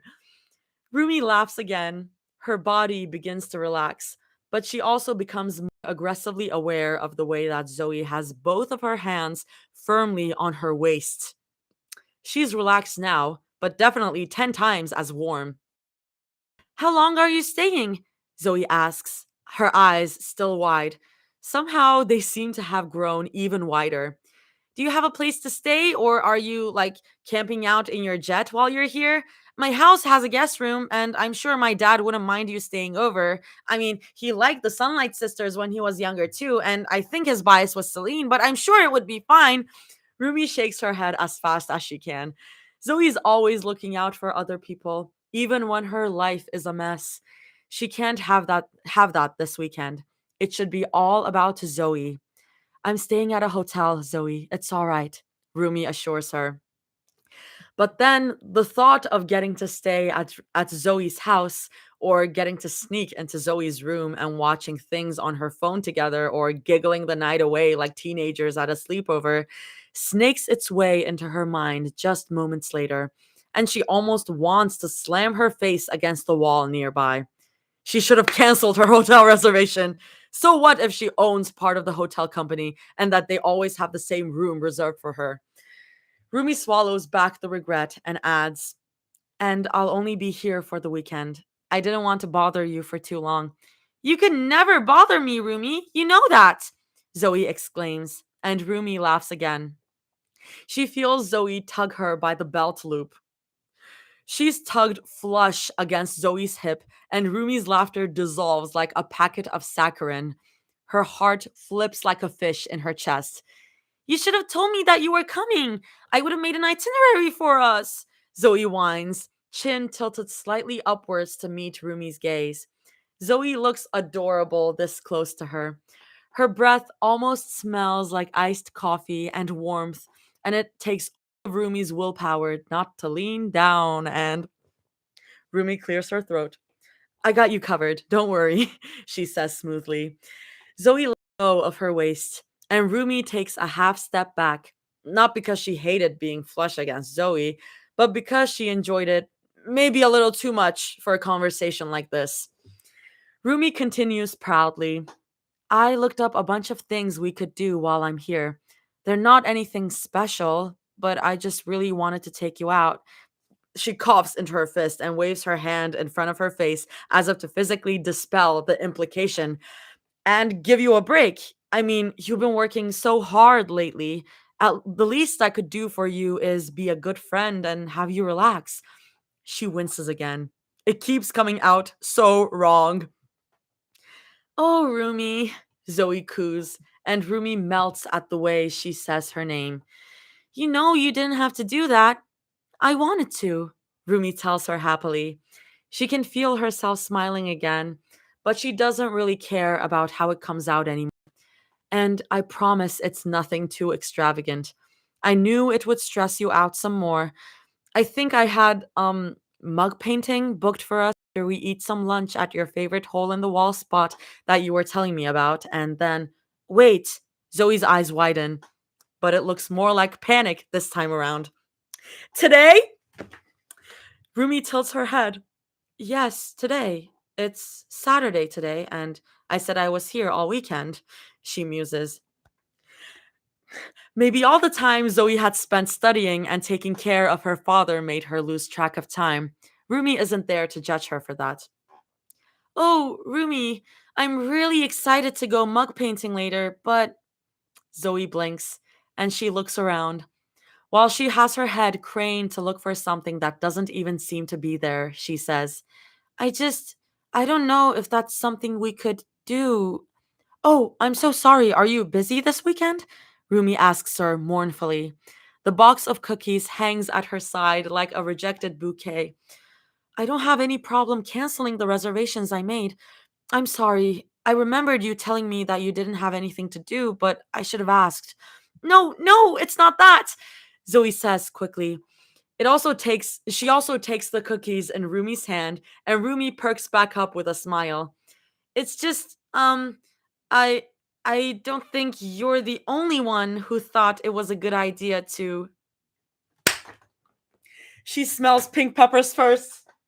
I'm gonna yeah. This is the scene that I saw in my head. Yes, yes, yes, it's happening. Yes. Oh my god. Oh my god. Oh my god. Oh my god. Oh my god. I'm gonna guys, cookie break before we get into that shit. Hold on. Um, cookie break before we go crazy. Cookie break. Oh, this is so good. Jamie, thank you for making this the summary food. This is so good. I'm so happy I came up with this challenge for myself. Bro, I dipped it in pilk already. Jamie, I dipped it in pilk already. I did it.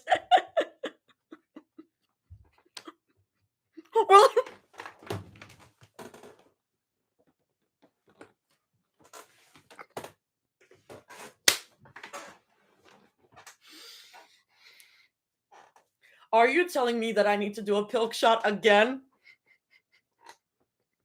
Jamie, you were here. A shot is crazy. Jamie, weren't you here?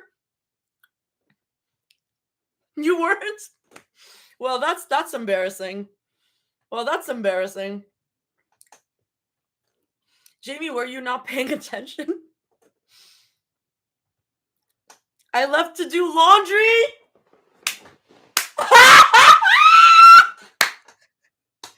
You know what? For you, Jamie, I might do a shot. I just need to bring if Jamie didn't see it, it doesn't count. That is very correct. Oh no. Okay. Um okay, I'll be back, y'all. I'm taking my shot glass. Give me a second.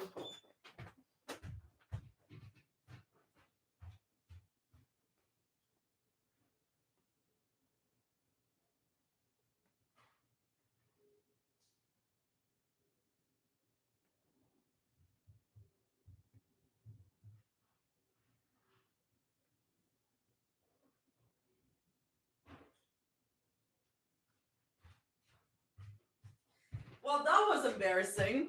But you know what? I don't mind. I don't mind doing it again because I did more Pepsi and less milk this time, so it was a little better.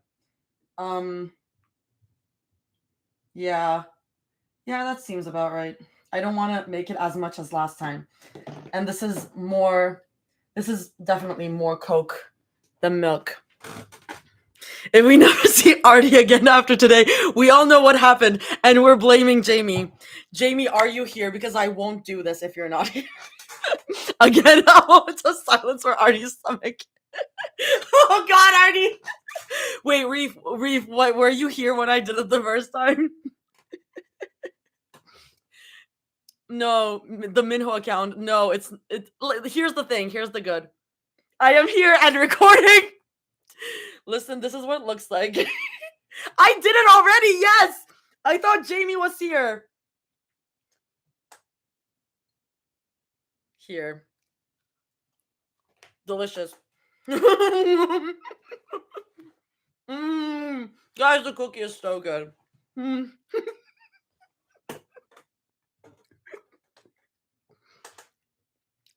Mm-mm. And to wash it off.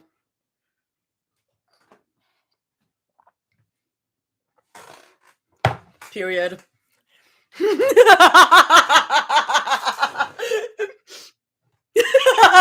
Hell yeah. It will be so fun if I actually do a drunk stream. Like, it will be so fun because the streams are already so chaotic. And you know what? Because it's like this is like maybe 20% milk and like 80% Pepsi, and it tastes better. It is so much better. Shot, shot, shot, shot, shot, shot. Anyway, I'm gonna eat the rest of this cookie because it's so damn good. Drinking in the V stream.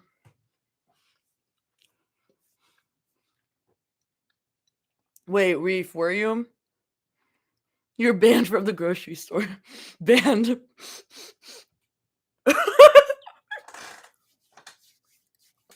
Are you all chilling in the VC right now? Yeah. Oh yeah. Last night. I know about last night. Okay. Imagine if Jamie missed it again. I would be really fucking sad. I would be really fucking sad. Guys, what are the odds we get 2 shots when the chapter ends?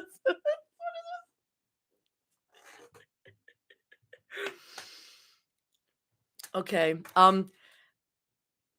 Jamie, I was just going crazy about what is going to happen right now before you came in, and I had to do a shot again. Okay. Oh, fuck my life! Well, fuck my life! They're going to be together in the same space! I'm gonna die. I'm gonna die. She smells the pink peppers first. They didn't have the strawberry lemonade that you wanted, but I did find you some matcha white chocolate cookies. Killing myself. Rumi stiffens at the sound of her voice. It sounds exactly like the voice that whispers to her when she lays there paralyzed at night. It sounds exactly the way it sounded the last time they had seen each other at that breakfast bar, when she had practically spat in Rumi's face. She sounds like she did 2.5 years ago when she said, okay. Except Mira's words now have that twist of happiness to them, that subtle, happy lilt to her deep, deadpanned words, like she's happy to talk and happy to be where she is. Rumi remembers when she was like that during their first year as a couple. It makes every part of her ache so painfully hard that it almost makes tears spring to her eyes. It feels like a gut punch when she sees Mira right over Zoe's shoulder. She doesn't know which punch hurts more. The one she feels when she watches Zoe's entire face light up at the sound of Mira's voice, or the way that Mira looks so beautiful standing there in the same casual outfit she wore during one of their dates to the movies. Mira rubs the side of her neck as she peers into her brown paper bag. Rumi knows from all the years they spent together that it means that she has a cramp against her shoulder. She almost reaches out to help massage it. I'm gonna throw up. I only got 3, Mira admits. You lost, Mira. You fucking lost. She looks up as she says, "If you want more, I could run back. I just figured you wanted me back sooner than later, and they told me that a dozen matcha cookies would have." She stands there, right behind Zoe's shoulder. Her arm brushes against Zoe when she lets the paper bag hang limp at her side. Mira staring at her. Rumi stares right back. She doesn't know what to think anymore. Besides, the bracelet does look pretty on her. Fuck. Oh my god, guys. What the fuck? Oh my god. Oh my god. Oh my god. Oh, oh god.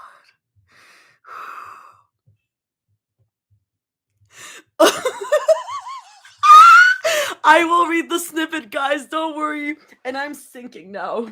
Fuck my life. I will. That was a graceful spin. I don't think it was.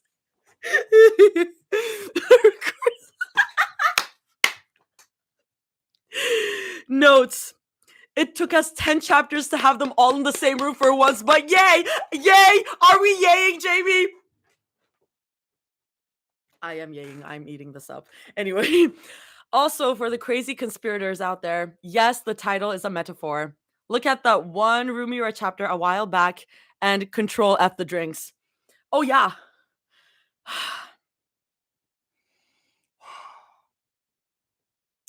Cool. Next chapter is a doozy. It's one of my favorites, actually. I think the last half of chapter 11 has had me possessed by something. Good lord. I'll see you guys on Friday again. Keep an eye out on my Twitter too. I might have some announcements soon. Jamie's trying to kill me. Okay, there's also so much art. Okay. Snippy snip. Here we go. Be prepared to get whiplash. One look, give him okay, yeah, give a whiplash. Yeah. Mira comes back. Zoe feels warm. Salt on her bare stomach tickles. It makes her laugh until Rumi looks at her with that predatory look and bends over. Slow, slow, slow. Her tongue is warm as she laps up the salt like candy on Zoe's skin. Her teeth gnash near Zoe's to take the lime from her mouth. She looks down at Zoe, and Zoe's head feels fuzzy and warm. She's warm. Ah! Ah! Ah!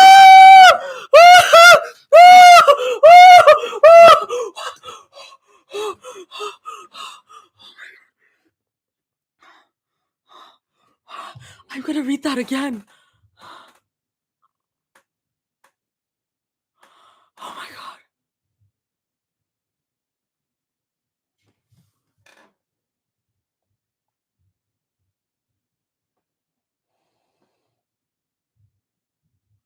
So, am I expected to read this on stream now?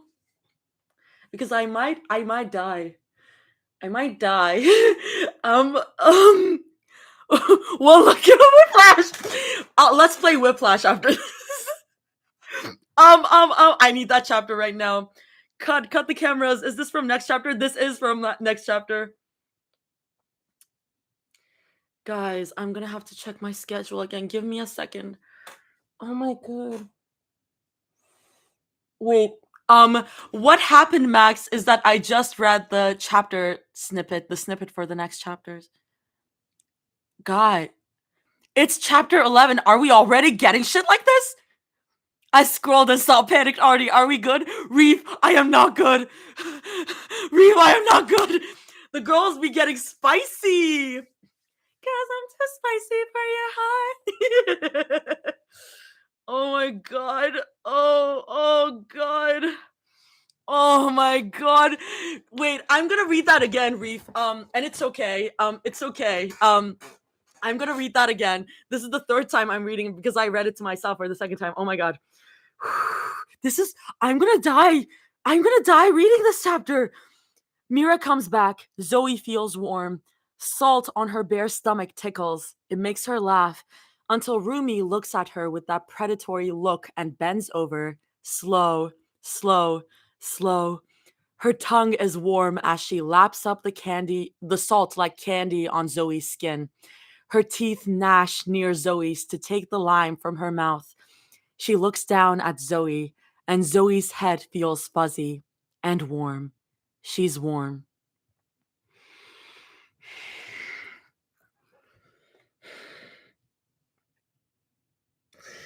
Oh my god. Watch it be a dream. Watch it if this shit is a dream. Rumi was talking about lean and stretch. Where did this come from? If this is a dream, I will be mad as fuck. But also, it would make sense if it is a dream. How long will the next chapter be? Because this was a short chapter. It was 14,000 words, and that's short for Jamie. Oh my god. Ain't no way Rumira are hotel neighbors and nothing goes down. Hate sex. Hate sex. It's 20k long? Okay. Okay. Cool, cool, cool.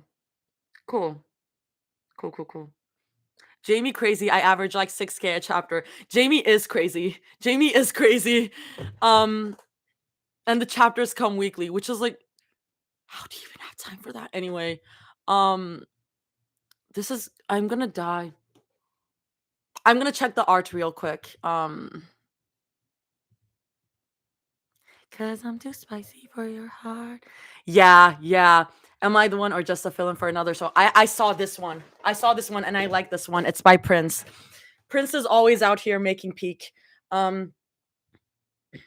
Jamie's spitting like 3k words a day on average. What the helly? Real as hell. Okay, we're looking at the art. I saw this one already. I really like this one. Like it's so good. It's so good.